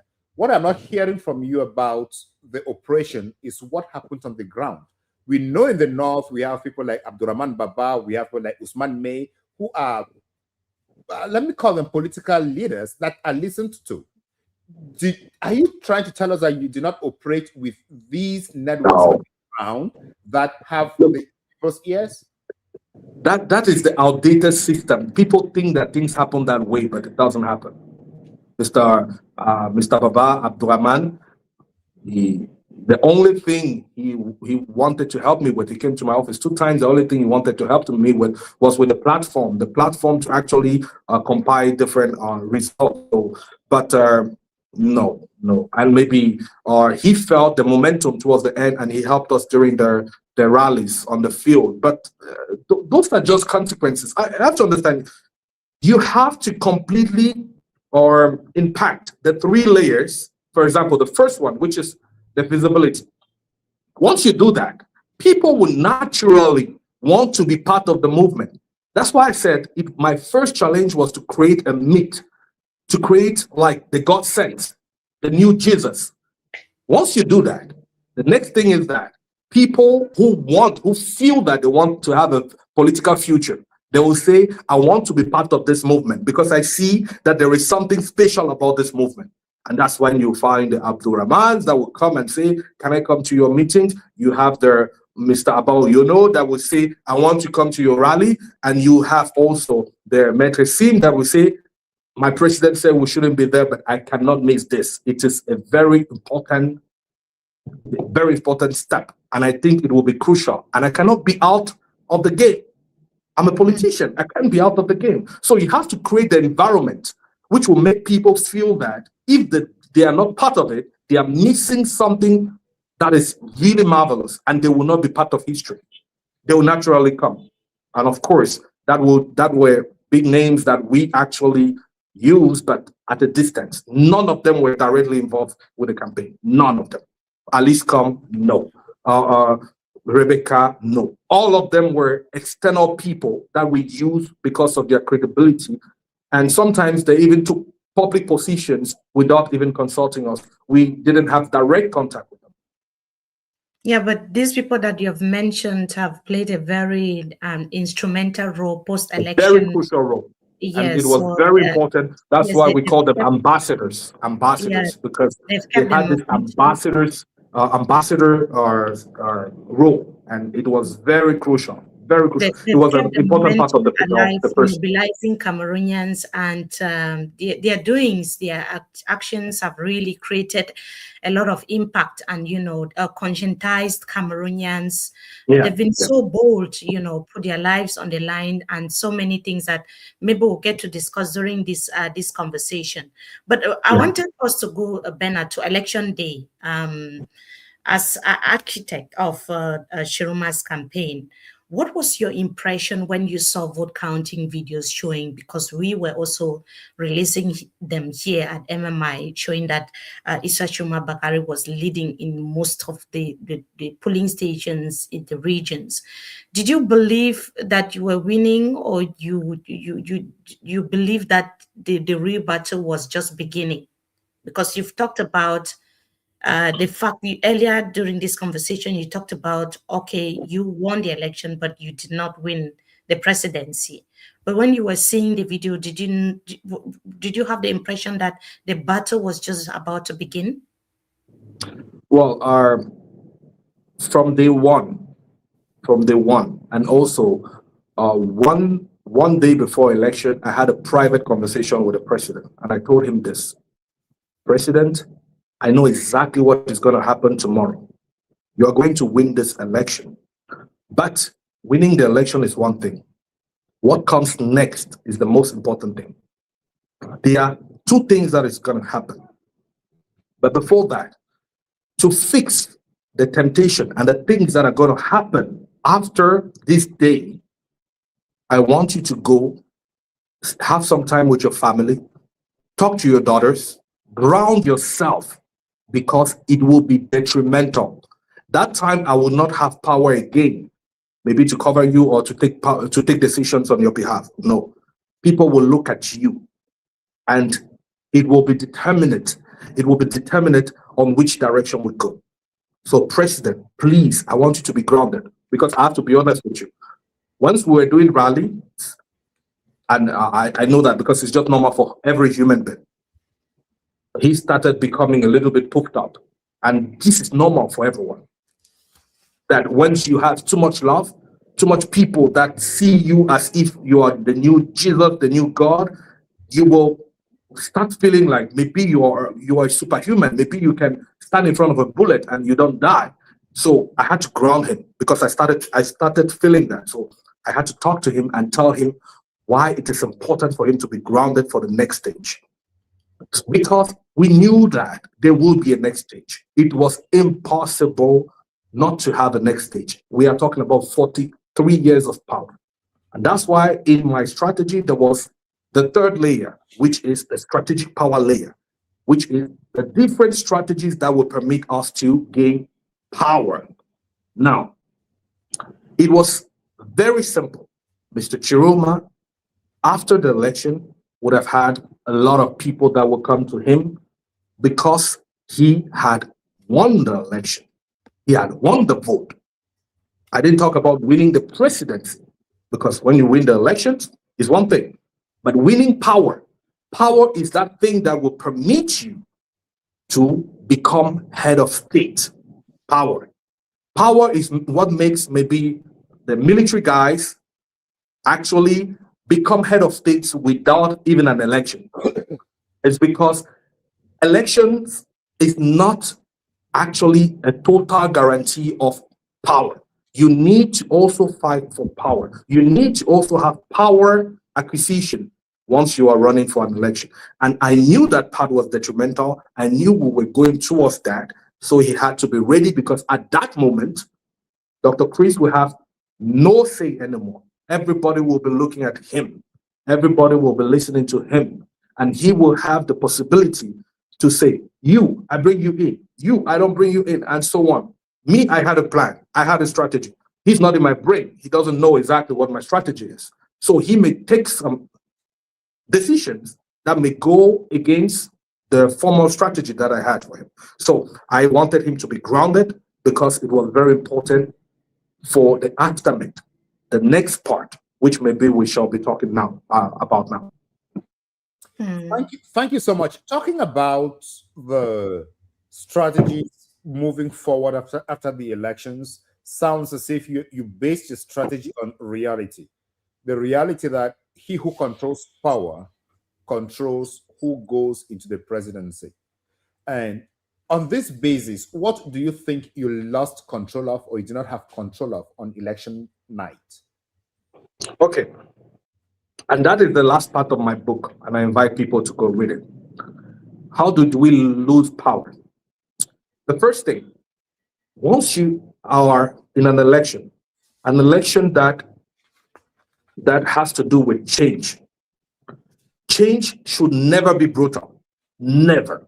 Because there are so many crosses of power.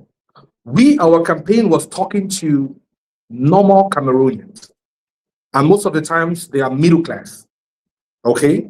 But there are also different classes involved in a country. In a country, you will not always have only middle class or low class. You also have people of the elites, the high class, and so on. So that is why change should not be brutal. Because when people feel that your change is brutal, it brings what they call fear. Now, why is fear very important in an election? Because fear will push people to do everything to stop you if it has to disrupt their normality. If it disrupts their normality, they will do everything to stop you. If they feel that they are gaining something with the change you're bringing, the radical change you're bringing, then they may support you. But in this sense, once we are talking about an election that is based on change, you should dose a little bit. So the change should not be radical, it should be systematically progressive. It should be progressive and it should go with your narrative. Now, imagine that we had people from the West, from the littoral, from the this, elites in those different countries and in those different regions who didn't intimidate, who didn't buy, pay, and do this. We wouldn't have a lot of fraud.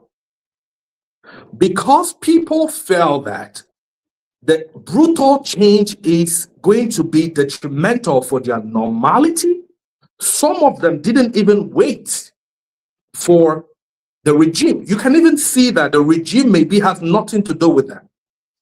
Some people didn't wait for the regime to give them an order, and they single-handedly decided to go do something about it in their region. Just because of fear, just because they were scared of what would happen if it was reversed. This is also another reason why I feel that Mr. Kamto made a very big mistake in 2020 by not going to the municipal election, because he didn't create leaders. This is the same way today in 2026, Mr. Tchiroma may surely not go for election, which I'm completely in agreement, but which I feel that his people should go for elections. Why? Because the same rapport de force that is in these different regions with these elites that single-handedly feels that they can go and pay money to people for them to change their votes, that they can go and threaten people for them to change their vote, that they can change results and so on. It happens locally. And that could have been a different story if, for example, Tchiroma had a mayor, for example, in a region, he's an elite. And that mayor will be the one to shout when something wrong wants to happen in his city. He would have that energy to say, this is wrong. It will not cancel, but it will reduce fraud. So, Dr. Chris Maneng, even just before we continue now, the power, because the change, the radical change was one of the reasons. Dr. Chris Maneng, can you hear me? The radical change was one of the reasons. I can hear you. Yes, so because you just mentioned, yes, I can hear you. Election boycott in 2020 and this 2026. Let us not talk about the election in Cameroon like we don't know the system and how it functions. If you were a supporter of or a member of the FSNC party in Cameroon, somewhere in the Littoral or in Yaoundé, would you freely want to participate in the election now under the banner of Tchiroma's party?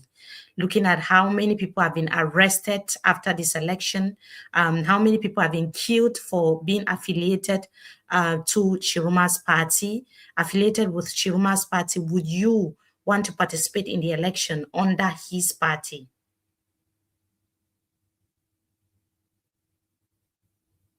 I think we lost our guest there. Maybe his phone went off again. But Bernard, how do you see the conversation so far? It's quite interesting, right? Yeah, I think it's very interesting because it's bringing us behind the scenes, and we're understanding the power play between Issa Tchiroma Bakary, Bello Buba, and Maurice Kamto. But one thing I am not getting clearly is whether he actually believes that everything that was done was under the strength of Issa Tchiroma Bakary, and no other actor played a significant role, because he seems to be downplaying the presence or the role of every other actor and putting all the magic on Issa Tchiroma Bakary and himself. So it's important to also know, how other opposition parties, like we had people from different opposition parties joining openly and even in private Issa Tchiroma Bakary's party. So it's something that will be interesting to know. Dr. Chris Maneng, you are back. Welcome back. Yes. So the question I was asking is, if you, looking at, after the election, so many people were arrested, others were even killed for belonging or even, supporting Issa Tchiroma Bakary. If you were in Cameroon, you wanted to run for you wanted to become a mayor, for instance, or a parliamentarian, would you openly want to run under Mr. Tchiroma's party, looking at how anyone who supports Tchiroma is treated in Cameroon at the moment?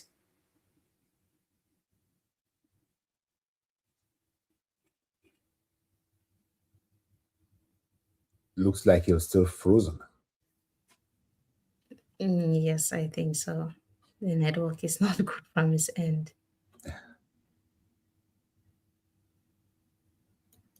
So the reason why, Bernard, this question is very important is there's been a lot of debates about, the election boycott. Professor Kamto boycotted in 2020, and Mr. Tchiroma has just announced the boycott, insisting that his party will not be taking part.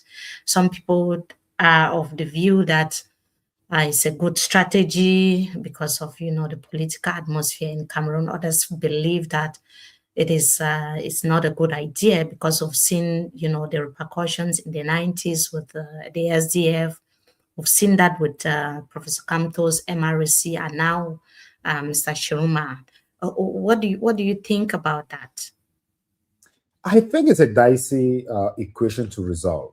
The reason is, when the SDF regretted that they did not participate in the most immediate legislative elections after the presidential elections of 1992, they came back, but their party kept on dying down. Now, is Maurice Kamto's MRC planning any other strategy that is going to make the party survive the threats or the weaknesses that are built in the boycott? I don't know. And it's, to me, it's not even a question of the grounds for the boycott in 2020 are still there. To me, I don't think that is the question. The question should be, how are they planning to overcome the system that caused them to boycott? Because nothing has changed. Nothing has changed. In 2025, they kicked out his candidature. Then 2026, he wants to go in. I don't know if he has any grounds to believe that the same system that rejected his candidature is going to validate his candidature and is going to give him the seats that he actually wins if the candidature is validated. I don't know if he has any assurance around that. That is something that he needs to communicate and let people understand. On the other hand, for Issa Tchiroma Bakary, saying that he's not going for elections for legitimate purposes makes sense, because you cannot say that the president is illegitimate and is organizing elections and then you go to contest in those elections. That is going to be illogical. But then the question is, while boycotting the elections, what is the contingency plan? You're not going in for the elections, yes, but then what are you planning? Are you just planning to fold your arms and sit down? Tell Cameroonians what you are planning for. If not, then what Chris Maneng was saying about building a group of leaders makes sense, because you can have a group of leaders that keeps on with the continuity. But again, I'm looking at it like, okay, it's 60 years. Is it building the group of leaders, outside the FSNC? Because we saw even videos of ordinary civilians in Douala, just because someone was saying that I'm supporting Issa Tchiroma Bakary, they were being beaten by forces of law and order. So to belong in Tchiroma's party now is tantamount to, arrest, detention, or even, assault, killing. We never know.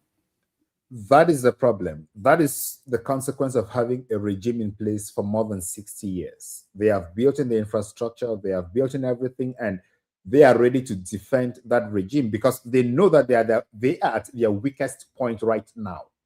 So they are doing everything to maintain it. And the biggest strategy they are using here is physical dissent. They just try to eliminate any form of dissent, and they do it with the highest level possible.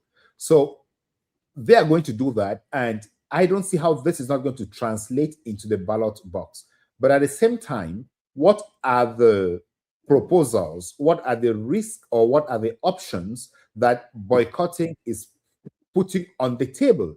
Are you boycotting for boycotting's sake, or are you boycotting to propose something that is going to take Chiroma to Etudi? Are Cameroonians feeling that what you are proposing is actually going to take him to Etudi? If not, then as Chris was saying, why not build a network of leaders, maybe 10 leaders, maybe 20 leaders in the field? But again, how are those leaders going to change anything considering what the current regime is doing to maintain themselves in power?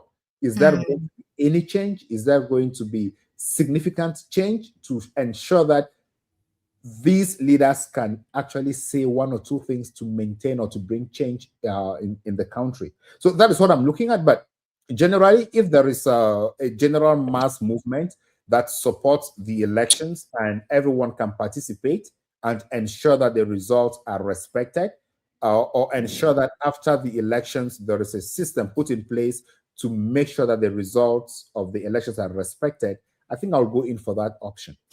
Yeah, so I like the fact that you were asking whether it's possible also, not just to have the leaders, but whether it's even possible for the would-be leaders or aspiring leaders to actually go in for the election. Dr. Chris Maneng, I don't know if you followed the question, because I wanted to find out if you wanted to run for, the post of mayor or parliamentarian. Would you do that in a city like Douala or Yaoundé in Cameroon under the FSNC? Because you were talking about, you were saying that the boycott is not the solution. But can you run now in Cameroon as mayor or parliamentarian under the FSNC? Well, politics is a permanent game. It's not a temporal game. It's not a game for 2 weeks and then I rest 2 months and come back again. No, it's a permanent game, and the fight is a permanent fight. So if someone is not ready, should not be in that field, because once you are in that field, you need to find strategies to actually get to your final objective. Let's try to understand, for example, the strategy that Ouattara used to actually be where he is right now. It was a long shot. He knew that there was instability. At a certain point, when they didn't want him to run, they said, okay, no problem. Or he creates little noise and all that. The president at the time didn't want noise. It's okay. Let us sit and talk and see how we can coexist. No problem. He said, I'm too big. I consider myself to even be bigger than you. So I won't lower myself down to be working with you directly. Let me give you my little guy. My little guy is going to look at what is happening there where you are. Now, my little guy had a secret role also to destabilize you from the inside and to do everything to kind of create a balance of power, so that when I want to go all in to you, I have someone that will be able to be heard, that someone that will be able to give orders and people listen. So he got Guillaume Soro to be the prime minister. Now, Guillaume Soro was prime minister, and Guillaume Soro actually was the one that organized elections. And Guillaume Soro was still the person that came and said, but you didn't win. Ouattara is the one who won. Why? He was the prime minister. Now, being the prime minister, he got some contacts with people in government that could actually follow him in case there was a seizure. So that's just to say, at the point we are right now, we need to fight, and the fight needs to be from the inside. Now, let's talk about someone who wants to run, for example, for an office. He's from the FSNC. The good job we've done is to raise alarm. The alarm is already out there. Ask yourself why Miss Alice Combs is not arrested. It's not just because she's a woman. It's not just because she's a lawyer. It's because of what has happened to the people before her. They don't want to have a second Anisikane, for example. So if she was the first and was given that position and she was saying what she said, she would have been in jail. But because there was someone before her that ended up the way he ended up, they will not want to have a second person, because there are international communities behind kind of knocking the door and saying, oh, what is happening is not good. If it becomes a habit, then it could be a reason for destabilization. So they will not repeat the mistake 2 times. It's not because they arrested people during election when they actually had to show that they are really strong, that they're immovable, that nobody can shake them. It will not be the reason, the same technique that we use to say that the election that they are organizing that is supposed to be credible, they will still imprison people just because people are candidates. The fact that you're even candidate is an immunity. So the strategy will be to have the candidates, they run. But also is taking part in the election not giving legitimacy to a government that is illegitimate? Okay, let me ask you another question. If we don't participate and we sit back, okay, it means you are telling me that Kamto is legitimizing the regime. He said he's going for election. And what is going to happen? What is going to happen is that Kamto is going to say, I am going for election. But yes, you're right. Fight for your presidency. Fight. But me, I'm going. And tomorrow he's going to say, please give me your base. He's going to tell to people, to Chiroma's people, give me your base. Let them vote for me. My people supported you. Now you support me. The conversation will not be again who is legitimizing the regime. It's going to be, did Kamto win or not? Is Kamto stronger than Tchiroma? Kamto had these numbers of seats, and this is how they will forget about Tchiroma. Kamto comes back as the principal opposer, and the Tchiroma chapter is off. It is the wrong strategy. It's so wrong and so dumb, because the only thing you're doing right now is to give all the work you've done to Maurice Kamto. That's all. And the narrative of Maurice Kamto today will be to say, yes, Tchiroma is right. He shouldn't go for elections. He shouldn't. No, he is the right guy. He has to defend his victory. You are saying that, but you are going. If he had said, no, I'm not going, nobody is going, I'm not encouraging no one from the opposition to go, then it would have been something that would have made sense to me. But if he said, not yet declared whether his party will be running or not. He's going. So, the inside we know because he's setting up everything. He's calling, his teams are calling people from the FSNC to kind of join and so on. So from the inside, we know what is happening. His lieutenants, if you want to hear what the leader says, hear what his lieutenants are saying. Everybody knows that MRC is going for this election. It's not a lie. He's going. Okay, now, so if he's going, it means, does he support the position of Mr. Tchiroma? If it's yes, why doesn't he do the same as Tchiroma and boycott the election and say, I'm not going? If he thinks that what he did in 2020 was right, why don't he repeat that today? Because he himself doesn't recognize the Biya regime. You guys should think about it. The only thing that he would have succeeded to do, the only thing that people that were MRC people that are around Mr. Tchiroma today, and that doesn't have my strategy anymore, the only thing they'll succeed to do is to take Mr. Tchiroma out of the picture. Out of the picture. And Mr. Kamto is going to be the leader. Everybody is going to give Mr. Kamto the power, and Mr. Kamto can even win the National Assembly. Exactly what I wanted Mr. Tchiroma to do. Mr. Kamto is going to do that.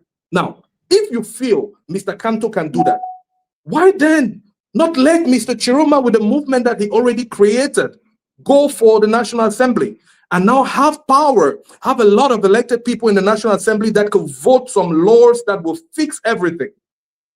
Why not try it? I have two questions. Because if you don't try it, someone else says he will do it.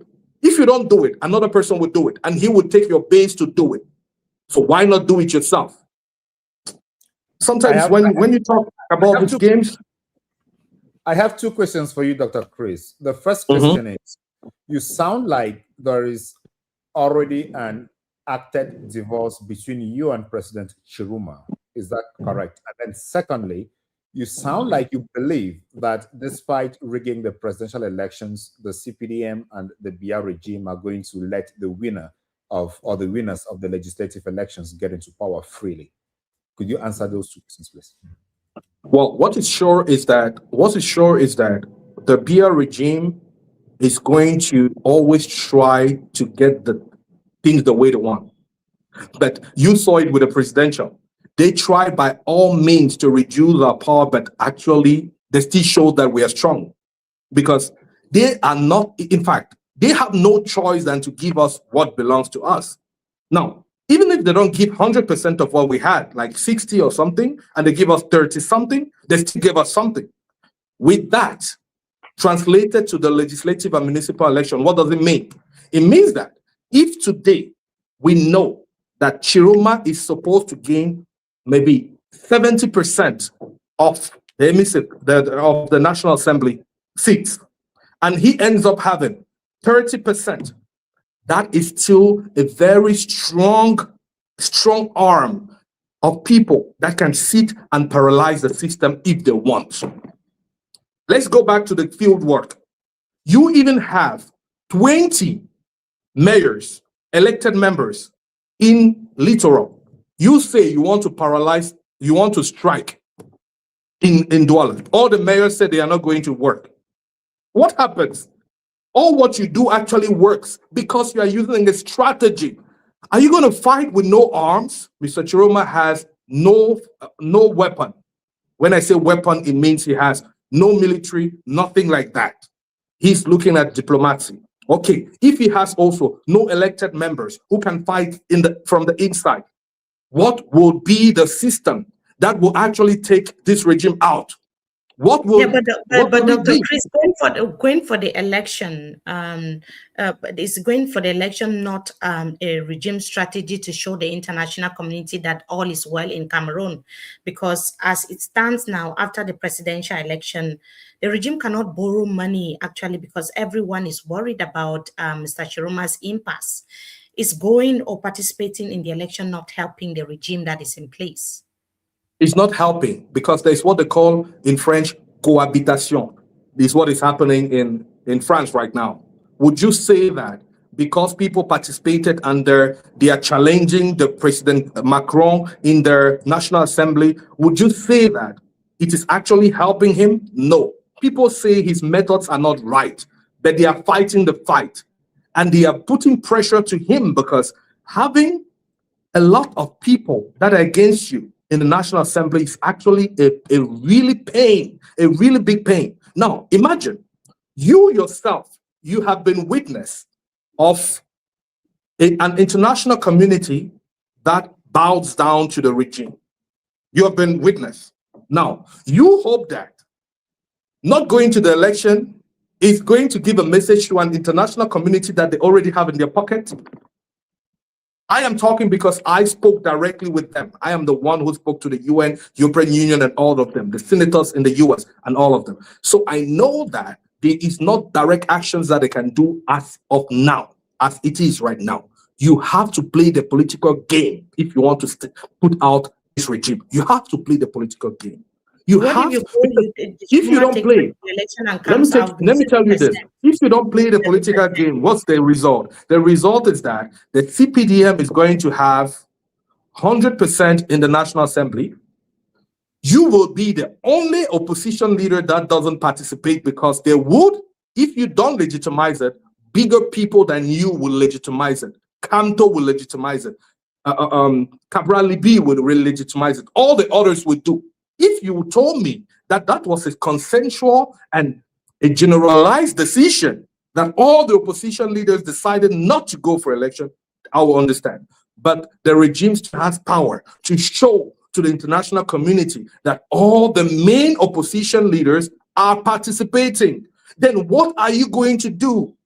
Your non-participation is bringing nothing on the table, and it's removing nothing. Dr. Chris, so finally, you said that winning an election without the power cannot take it to A2D. Now you seem to be contradicting that message. Can you clarify what power is? Okay. For me, and of course, the internet actually disturbed us. So I actually didn't conclude when I was talking about power. How we lacked power, how we lacked to play the power game. In this election, the regime concentrated on their power, the power they have, controlling power, controlling the instruments or the power institutions, controlling power on the ground. But we didn't concentrate on that. The first thing we had to do in the narrative was not to scare people that actually have power in this country, the businessmen, the elites, and so on. We shouldn't scare them. When you scare them, they will act against you. Not because they don't want change, but because they are scared of losing what they already have. That's the first thing. That's the kind of power I'm talking about. I'm not talking about the power to decide, the power of the presidency, because at that stage of an election, nobody has the power. Everybody is putting together a strategy to grab that power. Now, the people alone doesn't give you power. It gives you legitimacy. Now you have to grip the power. The second thing for you to get power is you need to be able to set some things on the ground that will help you demonstrate this power. All the religious leaders, for example, all the opposition leaders, for example, you have to have the right speech to be able to get them with you. And you need to have a long decision to actually grab a power that is being confiscated for 43 years. That is why the very big mistake we did was to let Mr. Tchiroma step out of this country. The power left when Tchiroma left. We had the power when he was down. I know it because I knew how people... Are you saying that him leaving the country actually weakened his legitimacy? Yeah, it weakened him because we already had a good amount of power. People listened to him as if he was the president, but it happened when he was on ground. So we just had to play the political game. Even if we didn't win 100% of what we went for, we would have won something that will permit us to get the full power in few weeks or months.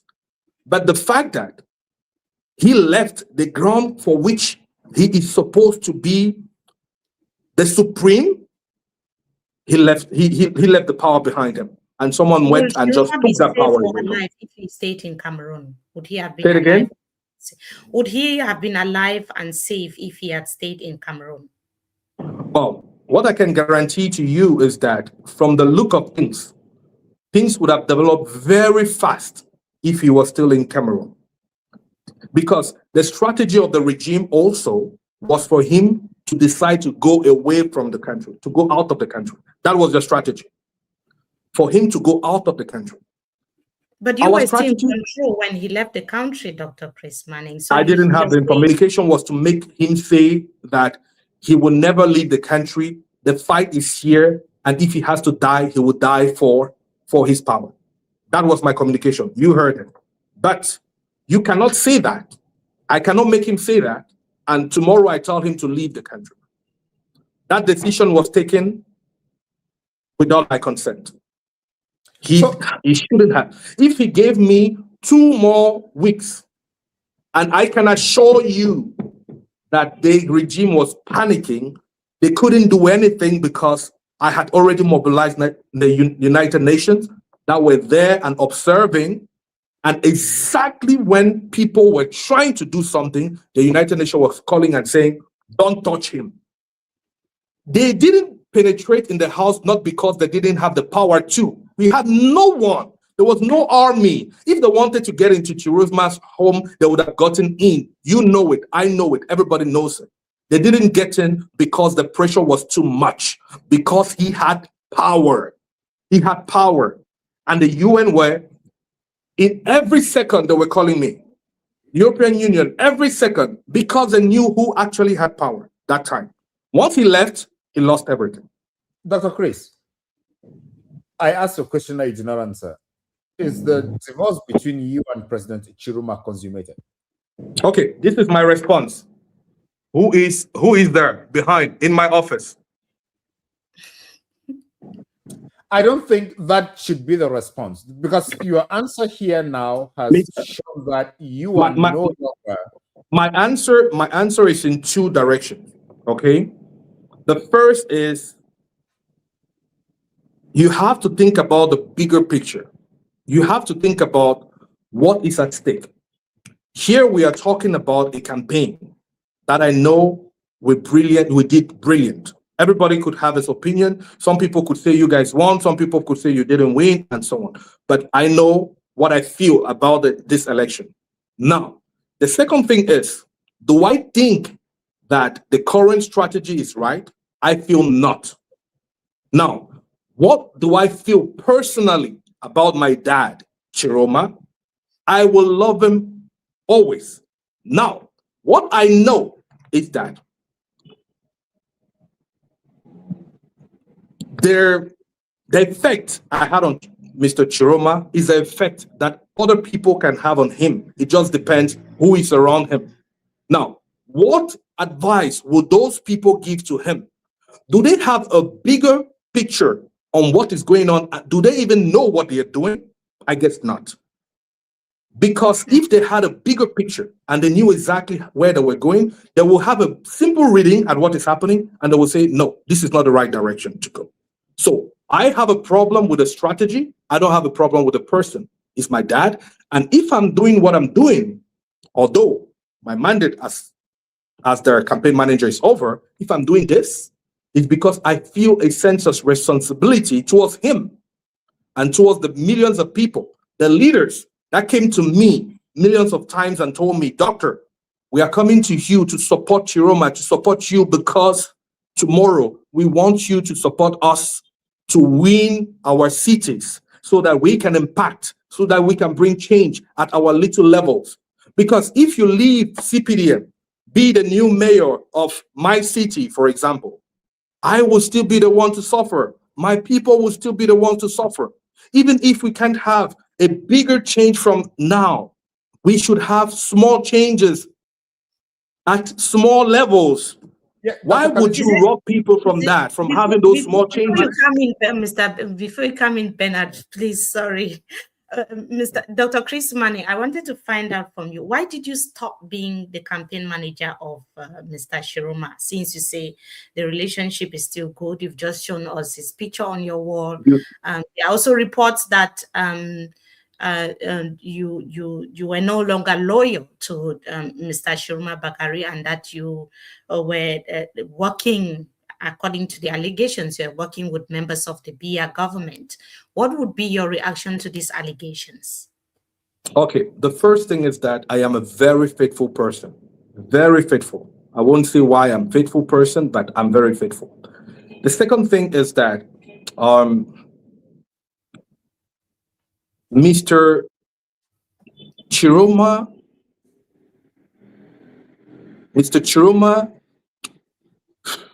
for me, it is the first time that I get very emotional in a job. The first time I implicate myself personally, that I feel a bigger purpose. So much that I feel so deep that, and if you read my book, you understand what I said. You will understand that there are people that are supposed to help him that actually destroyed. I will not say that I left being the campaign manager because I held my post till the end of the campaign. You know it. I left my post. Never left my post because I finished the campaign. I activated plan A, plan B, plan C. So that level 3 was still coordinated and I was still, but the issue is you need to know that the interest of all Cameroonian people is the most important thing. The interest of all Cameroonian people. Everybody saw Mr. Tchiroma, and I, the first, because I trusted him, saw Mr. Tchiroma as the vehicle to actually bring permanent change. Mr. Tchiroma himself knows that because it helped us in a certain level. He knew that before actually becoming his campaign manager. I could have been the campaign manager for many different people. He knew that I was proposed a ministerial post before even coming to Cameroon to become the campaign manager. So why will I say no to a ministerial post? Become Mr. Tchiroma's campaign manager. And after, when we win, I've shown what I'm capable of doing, and I go and I start working with the Biya region. It makes no sense. It makes no sense. And I'm saying again today, I will never, never support any party. I have calls today of people telling me they want me to be their campaign manager. I have people from UNDP. I told you the other day, UNDP called me to help them. I have people from known parties, but no party that partook in this election will have my support, because all those parties or all those candidates kind of had a problem, according to me. So I think the person that will be the next president of this country will not be one of those who actually participated in this election, because all of them had a flaw. They had flaws, all of them. I think it's someone that we don't even know yet. That is why it is important to actually send all these youths on the field to detect who will actually be qualified in 7 years from now, or in 5 years, or in 4 years, we never know, to actually be equipped to win the next presidential. And that is the person I will give my full energy. As you can see right now, the only people that I'm supporting, it could be the only people that I am supporting will always be the people that cry to me, and the people that comes to me every day and telling me, doctor, you promised us. Doctor, you promised us. Why are you guys not saying nothing? Why is the president not saying nothing? You understand? Those are the people I'm supporting, and I'm telling them, if you run, I will support you. I'll give you my expertise. And a lot of youths from the party called me, and I am supporting them, and I will support them. You will never hear me supporting PCRN, RDPC, whosoever, because ideologically we don't match. Ideologically, I'm someone who cannot adhere to your concept. You understand? So it's my playbook. What my colleagues are using today is my playbook, but they cannot use it on me because I am the founder of it. And I will say this clearly in front here. The person who was the most instrumental into making Tchiroma decide to go for this fight is the same person that was instrumental to making him lose power. His daughter. That is it. I think that it was a very big deception to me, because I took her as my blood sister. Like, I loved her so much. And I was praying for her not to do this mistake. And she did it. So, yeah, no. Yeah, I'm not a traitor. I'm not a, all what I'm telling you is science. I'm talking to you 1 + 1. So how I'm did not she telling do you that? Because we've never seen her on the media. How exactly did she do that? Sorry, I Bernard. almost made her A lot very of popular, but luckily we didn't go. Yeah, so she was my closest collaborator. When I told you at the top we were 3, it was her, me, and the president. So there was no other person. The campaign was there was no campaign. There is no machine. It's actually the 3 of us. There was no machine.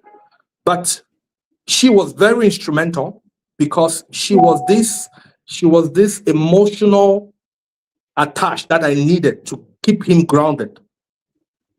But I had to do everything for her not to, because when someone is a member of your family, the person can direct you wrong or right. So until the end, she trusted me. She let me do whatever. We were always aligned. She loved me. In fact, she showed me she loved me as I loved her. So she was my best friend, my sister, but at the end, she didn't take the right direction. I confided in her, telling her what was the fourth level, the 4th layer of the plan that I had. I didn't tell the president. I only told her. And for her, it wasn't switching for her.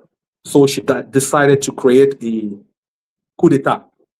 And they did everything. They did a coup d'etat to replace me with Eric Chinje and then Rebecca, blah, blah, blah. So they added different people. It didn't work. They changed to this. It didn't work. They changed to this. It didn't work. So, but it's just unfortunate that my plan couldn't get to the end. Everybody knew, everybody could feel it, that something was wrong at a certain level. At a certain level, everybody felt like this man knows exactly what he's doing. But suddenly, everything went down. All the people that were working with me, Maurice Kamto and all that, they got discouraged and they left because the line wasn't there anymore. We were about to close, but I think let me just get this question to you. Why do you think that because it's normal that in a campaign situation, after campaign, especially when you win, you start thinking about governance. And thinking about governance means thinking about other experts or other people who can carry the team forward. Why do you think that at this point, your role became, or your person became irrelevant to Issa Tchiroma Bakary? I wouldn't say it became irrelevant, because someone becomes irrelevant if he's been used. You understand? If it's been used. But I don't want to say I've been used, because I was in total control of what I was doing, and I was doing exactly what I wanted to do. But if I had a private conversation with Mr. Tchiroma, it's because I knew that that time would reach where everybody sees you as the president and everybody wants to have a piece of the cake. So that time is very strategic. And that's why the first thing I did when I felt that this is the right talk, this is actually the only solution for us to win the power struggle, the power game. I felt the only person that can depose me, you have to be realistic when you're a strategist. The only person that can depose me is not Tchiroma, it's his daughter. You understand? We know. The only person that can put me aside, because a president is someone who is up. He needs every information that is coming from left and right. That is coming from everywhere. He needs information that is coming from everywhere. Now, imagine that I come and tell him something. He would tell me, "Doctor, what's the result of what we posted yesterday? How do the people feel about it?" He would just react to what I told him, because he's not on social media. He cannot be scanning everyone, everything. So that is the same way as, because I was stuck in Cameroon, I couldn't move, and I was kind of protecting myself. The only person that could actually stop me from talking and telling Mr. Tchiroma what is the next strategy and what is the next step is the daughter. She's the only one that could stop me from telling him what was the real next step. And that is what she did. She just stopped me from talking to him. And now I cannot control what she tells him. Because, for example, I have a private conversation with her and I tell her, "Look, this is the next step. This is exactly what we're going to do. And this is how we're going to win." If she's not okay with that, okay, she would just create something, because we're in different countries. By then I was in Cameroon and he was in Nigeria. We're in different countries. And then she would just say, "Okay, his phone is not working anymore." She deletes my number from his phone. I have no contact with him.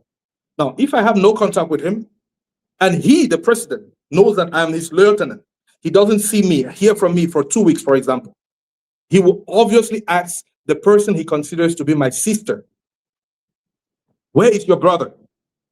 And my sister now, because she knows that she has to keep me from saying something to the president, she would tell him, "Oh, because of protection, he was scared, so he ran away." Because I spoke to Mr. Tchiroma 2 weeks ago. That's what he told me. They told him I had left because of safety reason. I had to run away and detach myself from the campaign. That's the information he had. So if someone gave him fake or not true, untrue narratives, because the person wants to stop me from telling him what I feel is the next step, obviously he will never know, and he will take the wrong call. He will make the wrong call, and now she will try to put around. I'm telling you this from conviction. The issue was not. The issue was not. Let me finish with this. Let me finish with this. The issue was not. The issue was not to. The issue was not to grow with other members, because we were working with everyone. All the people that finally came in are the same people that we were in communication with. But the only problem is that we didn't let them in, because the strategy had to be tight. Tight. Nobody had to know the strategy so that the regime doesn't know what was our next step. And it worked. But because the main guy had to be put aside, she had to look for someone that would play my role. So trying to bring in so many different people and so on, it didn't work out. No, it didn't work out.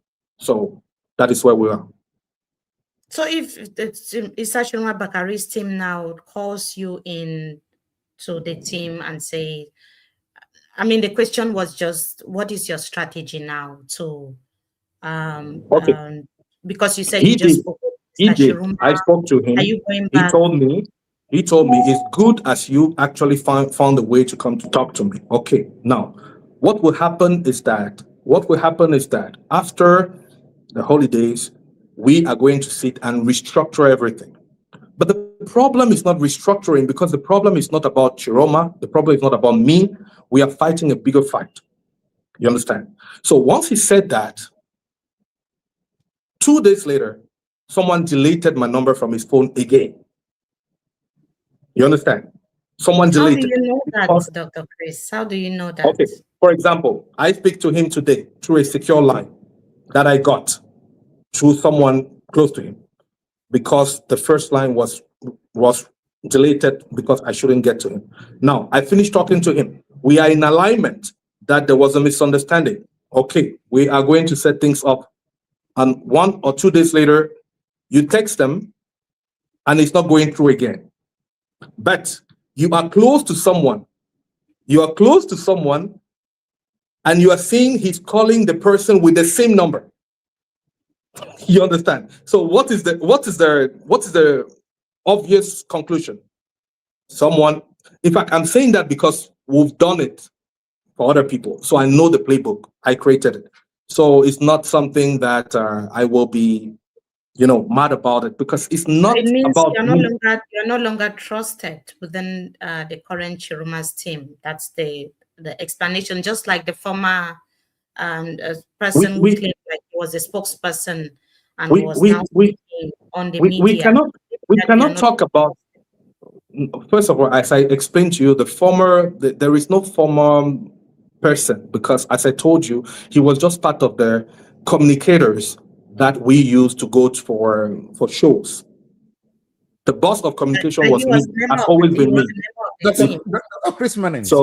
So just to answer to Mimi's question about trust, no, the new team doesn't know me. So there's nothing about trusting, not trusting, because they don't even know me. We don't know each. I don't know. Or for example, Rebecca, I spoke to her when she got introduced to me by Jukan Tramini. So she gave me some of her ideas and so on. Okay, this is what we can do, blah blah blah, and I put her in contact with the team. I let her into the team. So she's the only person that I can say we know a little bit. But the new people, Muna Ikane, Eric Chinje, we just spoke for the show that he had to do with the president. After that, we've never spoken again. So it's not like we cannot talk about trust, because we don't know each other. And they are in the third layer of decision. Third layer. They are not in the layer where decisions are being taken. As I told you, there is an upper layer. And that upper layer where decisions are taken, there are only 3 people. And so among the 3 people, I'm out. So there is remaining 2 people. Now, among the 2 people, there is just one person that knows what my strategy was. So it is all about not agreeing with the strategy that the last blow, that's what we say, the last blow that I had to give to the regime. Do you want to tell us about the strategy? Or is, Tell us about that last blow that you had to give to the regime, because Cameroonians who are watching you now know that you had a strategy that worked for the campaign. So it would have worked. It would have worked. Yeah, it would have worked 100%. Cameroonians want to know that strategy that would have taken President Tchiroma to A2D. So tell Cameroonians that strategy. Okay, I will tell you this, and you will tell me if I'm wrong or not. I will let the community to judge. What was my strategy? People went out to manifest. Okay, they went out to strike. There was so much pressure on the regime. So much pressure on the regime. Now, this pressure that was on the regime would have led them a little bit vulnerable. I started negotiating with the United Nations, the US Senate, and the European Union. Of course, that is why they didn't go, for example, for the Constitutional Council declaring President Biya president. They didn't go because of the pressure I was putting to them. Now, that same pressure that was on the ground, that people were out there and manifesting, was putting a lot of pressure on the government, so much that the economy of the country was flooding. Now, that same time, the time calls were coming in so much because they wanted this to stop. Okay? They wanted this to stop. My aim was that, look, this country is our country for everyone. You want to fight the fight, you have to fight it strategically. So, my sister, this is what we're going to do. We are going to tell the United Nations that we want to sit with the Biya regime opposite. We concede. We know that it will be difficult for them to give us our power. Give us.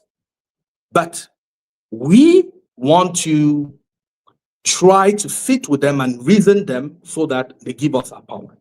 First step. Now, the United Nations comes with maybe the African Union and the European Union as the referee.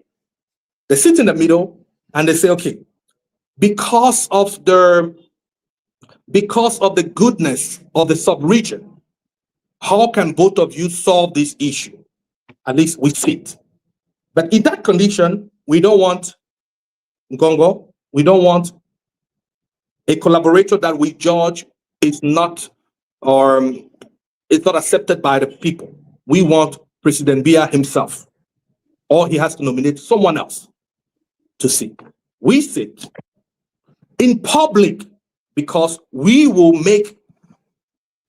keep the public constantly informed of what is going on and telling them that we are going there, we are discussing openly, and we are telling them that we have won you. And because we won, we are willing to find a solution for you to live in a peaceful manner. Tell us exactly what you're scared about, and we will find a solution. And now, I know that on your side, they will come on the table with the same kind of thing, saying that they actually won. So we are there, one side. We are saying, we won, we want you to leave. They are there on the other side saying, no, we won, we want to leave. So you have two people pretending they won. You have a conflict between two camps. Now, for the economy of the sub-region to go down, we said, okay, let's come into the middle. Let's come into the middle.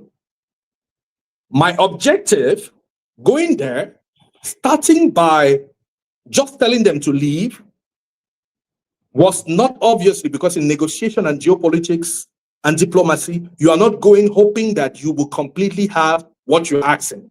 But you have to go with a mind to say, okay, if we open negotiation, this is what I can let go. So we go now and we say we can let go and we can stand for cohabitation. What does cohabitation mean? It means I'm not accepting to be you, you are not accepting to be me. We are enemies that need to govern together. But these are the terms. This is my term. First, you, because you feel that that president title is too good for you, keep it. During 7 years, this country will be governed through a treaty. This treaty that is co-signed by United Nations, African Union, European Union. We will govern through this treaty. And this treaty will say that we will create a position that we call vice president that I, Tchiroma, will have. The next step is you, as the president, because you have always done it, you've delegated your power to your minister, you will also delegate power to me so that I am the one supposed to run the country and nominate my ministers and so on. Now, this is where it becomes juicy. You and me will not present ourselves for the next election. And again, you will let me organize the next coming election. We sit, we sign, and the treaty is being validated by the European Union and the UN. Now, this is where it becomes juicy because people may say, okay, but if he can sign that and then he doesn't do it, okay, I have a plan. We go now and we say, let's go for elections, municipal elections and legislative elections. What happened during those elections? Remember that now Tchiroma has the power that he didn't have today to fight. He didn't have no power to fight because he had no army, he had nobody, he had no minister, he had no power. He couldn't say anything and people formally do it. Administrative people do it because he had no title. Now he is the vice president of a country. He's much bigger. He can say things and people listen. And again, he's the one who nominated the Minister of Territorial Administration. Now we are running the municipal elections and the legislative. Most of the ministers are people you nominated. Okay? So it means the fraud during the municipal elections and the legislative will be reduced. With the momentum that we created during the elections, we are able to take over the National Assembly. That is how you dismantle a system from the inside. Little by little, they don't even realize it. Now, once you take over the National Assembly, you now vote new, or you vote for new electoral codes, you modify the constitution, you do whatever you want to do because you have the legislative power. Once that is done, you start fixing their coming elections. You have enough power because you have the National Assembly, and you have enough power because you yourself, you are the vice president, so an institution of the nation. And you have some ministers that you have nominated that are loyal to you. Then you go in for the elections. You don't present yourself. You are the boss of the election because you are the one organizing it. You reform Elecam because you have the National Assembly. You go for elections and a young person wins the election. You brought in the change you promised to Cameroonians. You actually helped young people not to die. You release everyone that was in prison, and you still keep your promise of actually bringing transition to the country. Yeah, My Dr. aim was, Dr. let me finish here. My aim was, because we didn't have military power, because we didn't have international support, we should use strategy to still go in and do something about it. That was my plan. I didn't have the chance to tell that to Mr. Tchiroma because I just told her to the daughter who was my sister, and she felt like, no, for her, she wants her father to be president, nothing else. She wants her father to be the president because she had a vision that her father will be president. So she wants her father to be president. So that was it.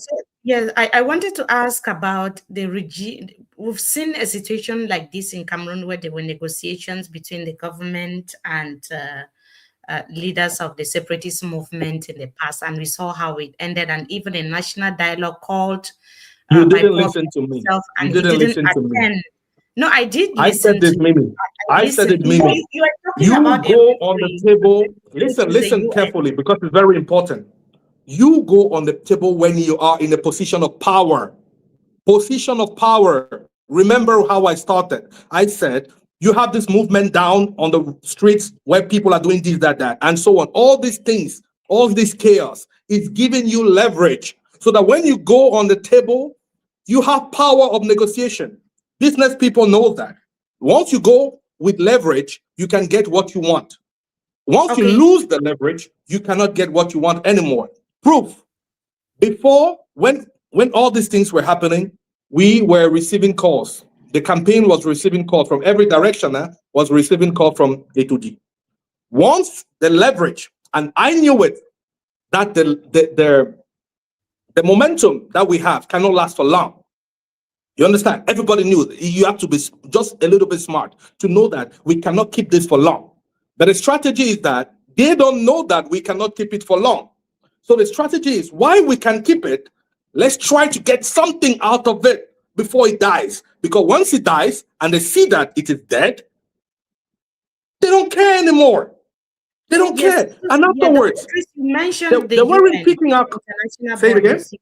You mentioned the UN and other international bodies that would have been like mediators or referees during this process. But how much trust do you have in these international institutions when, like you said, they were there when Cameroonians were being shot and killed, others were being arrested, and we didn't see much happening, and even the election results were blatantly stolen by the regime, and we saw the results ourselves. Mimi, the political game is all about manipulating everyone to get what you want. It's not about having people on your side. You don't care about that. You don't care about the UN trying to be on your side or not. What can I get out of them? That's the question you should ask. So at that time, we had leverage, and even the UN was on the call with me every second. But as soon as the leverage went down, you even call them, they tell you, oh no, is that we are waiting infos from US, from the UN headquarters. We are waiting, blah, blah, blah. There was no momentum anymore. Everybody there was like, everything is going back to normal. The regime was calling them all the time and saying, wait, don't put pressure. Everything was going to go back to normal. So once they are being told that everything is going to go back to normal, and things are actually going back to normal, what is the pressure? There's no pressure. So not having them with you is not a question. It's what can you do with them when you actually are in the position of power, and use your powers, the position that you are in, to get most of what you want before it actually dies out. That was it. I totally agree with the idea that in power negotiations you must hit hard when the iron is still hot. That is when you still have your highest leverage. But the way you show, you demonstrate your strategy, which theoretically makes sense, you do not identify the weaknesses in that strategy. One of the weaknesses is what you have just mentioned right now, the delay game. The regime in Yaoundé is an expert in delay. Mimi was making reference to the separatist movement and the negotiations that were being spoken about. At the time, in 2015, 16, 17, 18, and up to 19 even, the leverage on the separatist side was quite high, and there was pressure on the regime in Yaoundé. And that is why we saw President Trump suspend military aid to Cameroon. He also dispatched Ambassador Tibonage to Yaoundé. They pressed Biya to organize something, the national conference and the Grand National Dialogue, and he did it. And there were other things. Now, the regime continued playing the long game, knowing that pressure was going to reduce and pressure was going to die. So when you were talking about this strategy with the president's daughter, did you factor in this and other weaknesses? Of course. When I'm telling you that I'm rushing so that we go on the table, is because I'm aware that the regime may play this long game. They want to delay things. So The difference between the Anglophone crisis with this one is that we are talking, and Tchiroma took power in the heart of the country, and the heart of the country is Douala, littoral. And something was happening that never happened before. The Cameroon economy was crumbling.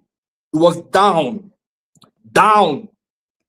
So they had no proof that it will not continue going down. So you act now, making them feel that you have still some cards in your sleeves. They will not want to take your bluff. In fact, they will not want to prove themselves if you're bluffing or not. Nobody will want to risk that if you are willing to come to the table and you talk. You understand? So they will not be there to try to check if it is a bluff or not, because the sub-region was at stake, and everyone from the sub-region was saying the same things. You guys should talk. Yes, it is our father, but we think that if things goes bad, even us in these countries, we are going to suffer. So it was the right time to actually sit and unroll our plan, for which we have total control, not a plan that they have control of. So yes, I knew they want to play the long game, and that's what they actually played, because we didn't do my playbook. Because we didn't activate my playbook, they played the long game, and all the momentum we had died down. So you actually have to say this to the people that took over me, that they took them over time.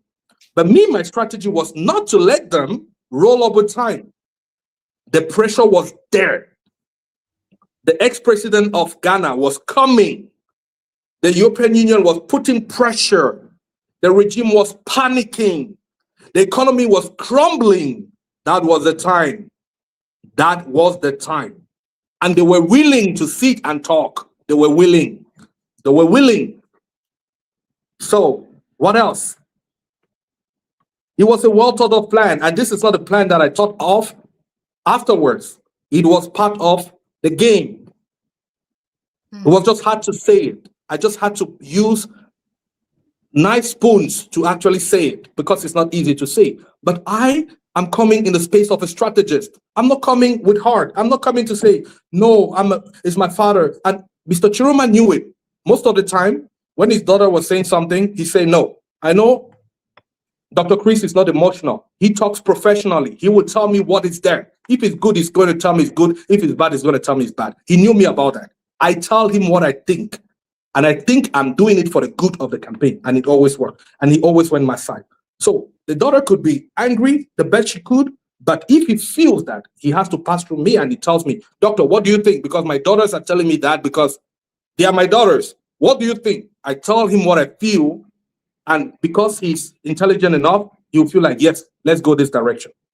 Maybe tomorrow they'll still try to talk him out of it, but that is how it works. So Dr. Chris Maneng, I know your title, you are ex-campaign manager of Mr. Tchiroma, but I want to ask you, so what is the way forward? The way forward is simple. They should be young people that go out there for elections. They need to win seats. You never win when you are not in the game. You need to be in the game. That is it. Now, you have to tell me, how can the opposition put together a strategy so that what you just told me shouldn't happen? That should be the question. The question shouldn't be, should we go or should we not go? No, that's not a question. That's not a question.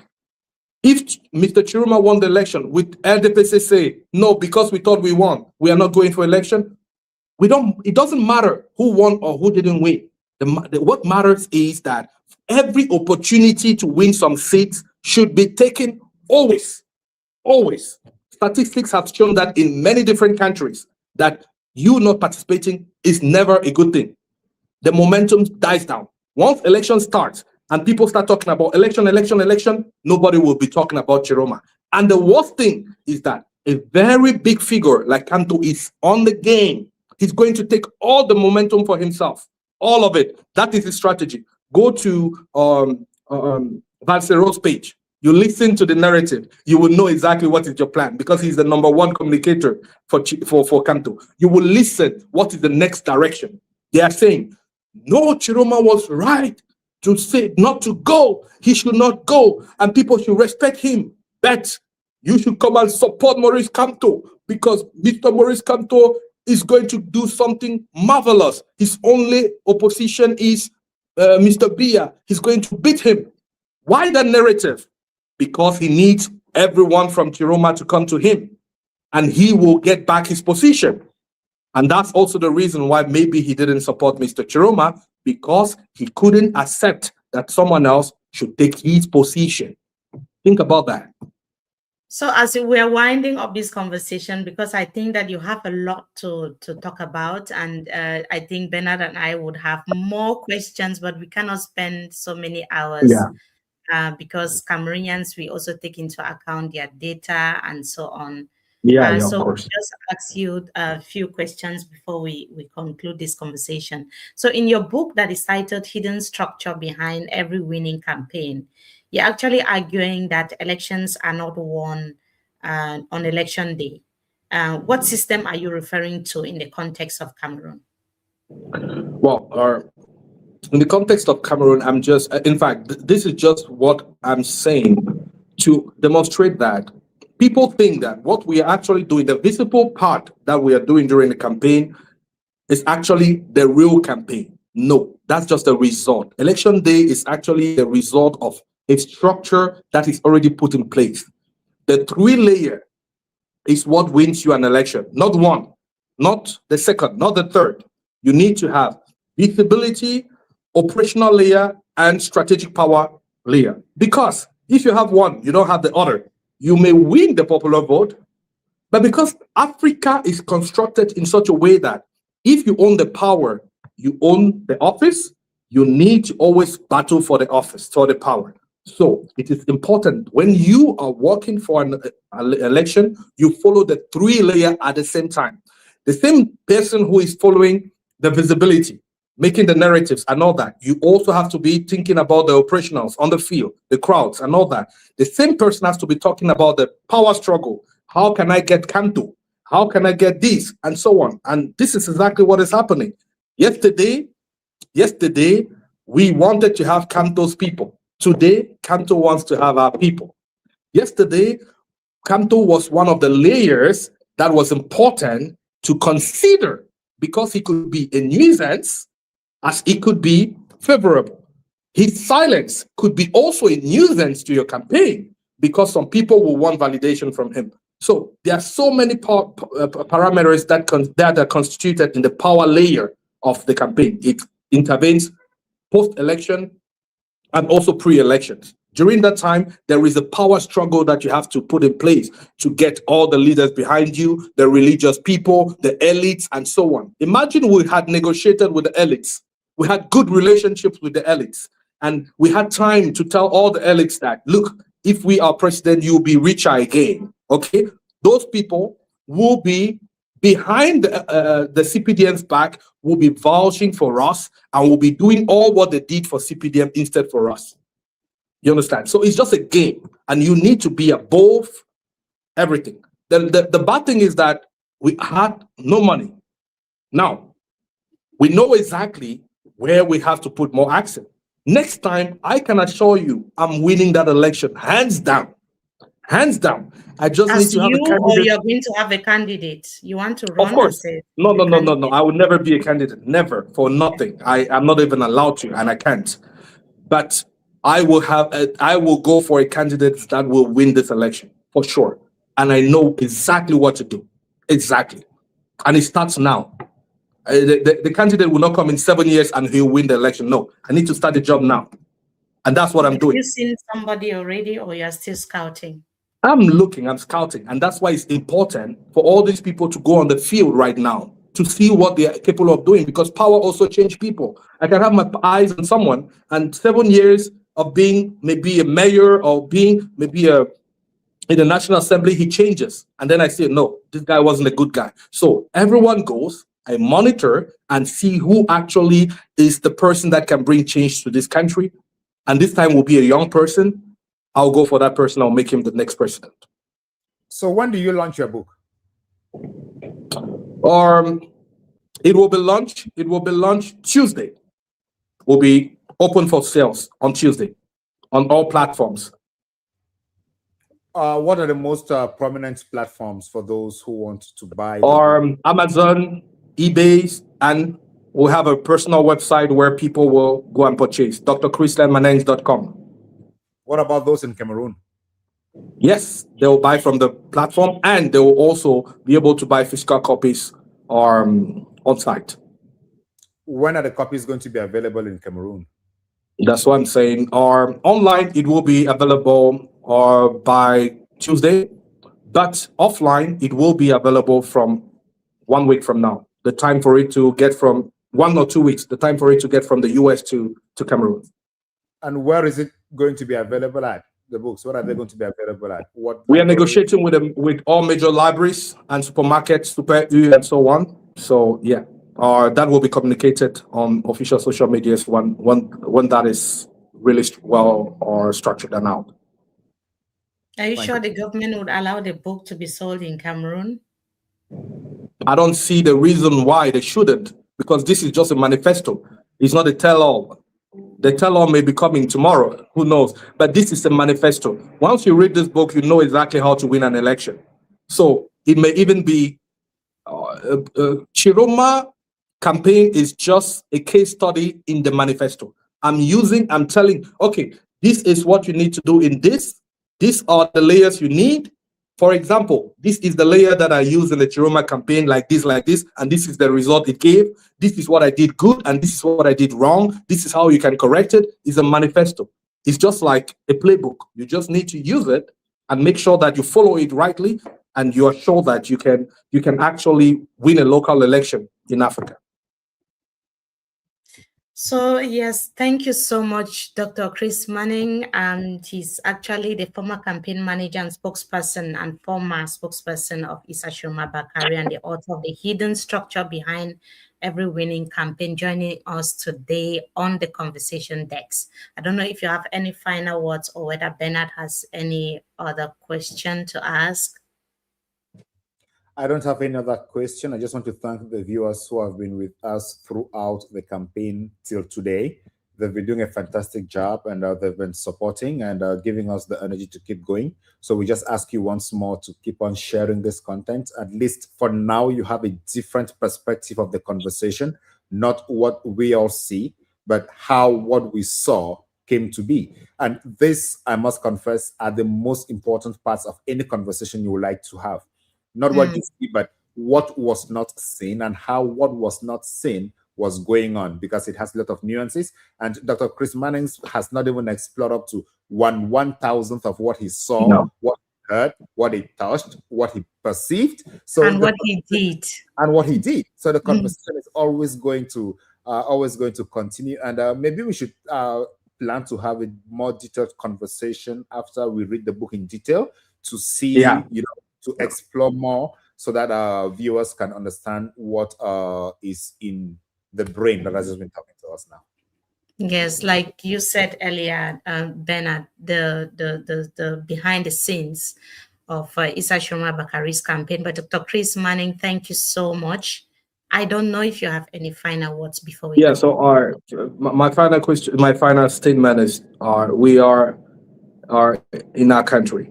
Nobody is an outsider. We are all wanting change in any structure. We just want to feel better. We just want to feel better. And we are counting on everyone to make it happen, everyone. And this is not a matter of Tchiroma or not Tchiroma. Tchiroma actually was a very strong instrument to get us where we are right now. Now people know that it is possible. I just want to say, don't get discouraged. If you see that it's possible, it means something else can be done to make sure that next time we have it all right. You can't just get it right from the first time. You tried, you have 90%. Next time you know exactly what you did wrong and you polish it. And every Cameroonian now know that they have power. They have power to follow their votes. They have power to actually make sure that their vote really counted. Some people maybe in the Anglophone regions didn't know that going out and controlling their vote will be detrimental for them. Now they know it. So next time they may do it. So everybody knows the playbook now. And that is also my aim, to make sure playbook is available for everyone, so that even if next election my candidate doesn't win, because other people that will support campaigns will have the playbook, they will make sure another candidate wins. So it's just our nation, and we are just trying to do what is best for our nation. But I will never compromise myself for personal gain. I don't even need it. I have what I need, and I don't need more. Tchiroma knows it because he knows that he didn't pay me, so, and I didn't request it for it. So it's not a matter of money, wealth. I would have gone and supported Kamto, for example, or any other person that has money. I knew that Mr. Tchiroma had no money, and I decided to go for him. Yes, thank you so much. And thank you, Bernard. We've been doing this throughout, the election and even after. We'll continue the momentum and the discussion. If you don't mind, Dr. Chris Maneng, maybe we can have another conversation again in the future. But thank you so much for creating time to come and speak to us. I also see a lot of questions in the comment section, but because of time, we will not be able to ask them today. We'll bring Chris Manning again for another very interesting conversation. Thank you, Doctor. Thank you so much. Have a nice day. Always welcome, Mimi. And thank you so much for the job you're doing. You deserve to be in your country. You deserve to share this expertise that you have to other people in the country. And as well, my brother also, who is an expert in this field, he's doing marvelous. All of us need to come together and make sure that our country is actually developing the right way. And that's just what we are praying for and seeking for. Fingers crossed, and yes, amen to that. And we are hoping that our country can really get better. To our viewers, it was a pleasure as always. Thank you so much for joining us. Like Bernard said, please share so that this can go as far as possible. We want to see your thoughts in the comment section. Thank you all for joining us as always. Bye for now, and a happy Sunday for everyone. Thanks, Bernard. Thank you so much, Mimi. One last request for the viewers. You've heard what Dr. Chris Maneng has said about participating in the next elections, and especially to young people. Tell us in the comments section why you agree or disagree with his reasoned advice on participating in the next legislative and municipal elections. Thank you. Bye-bye. See you next time. Bye.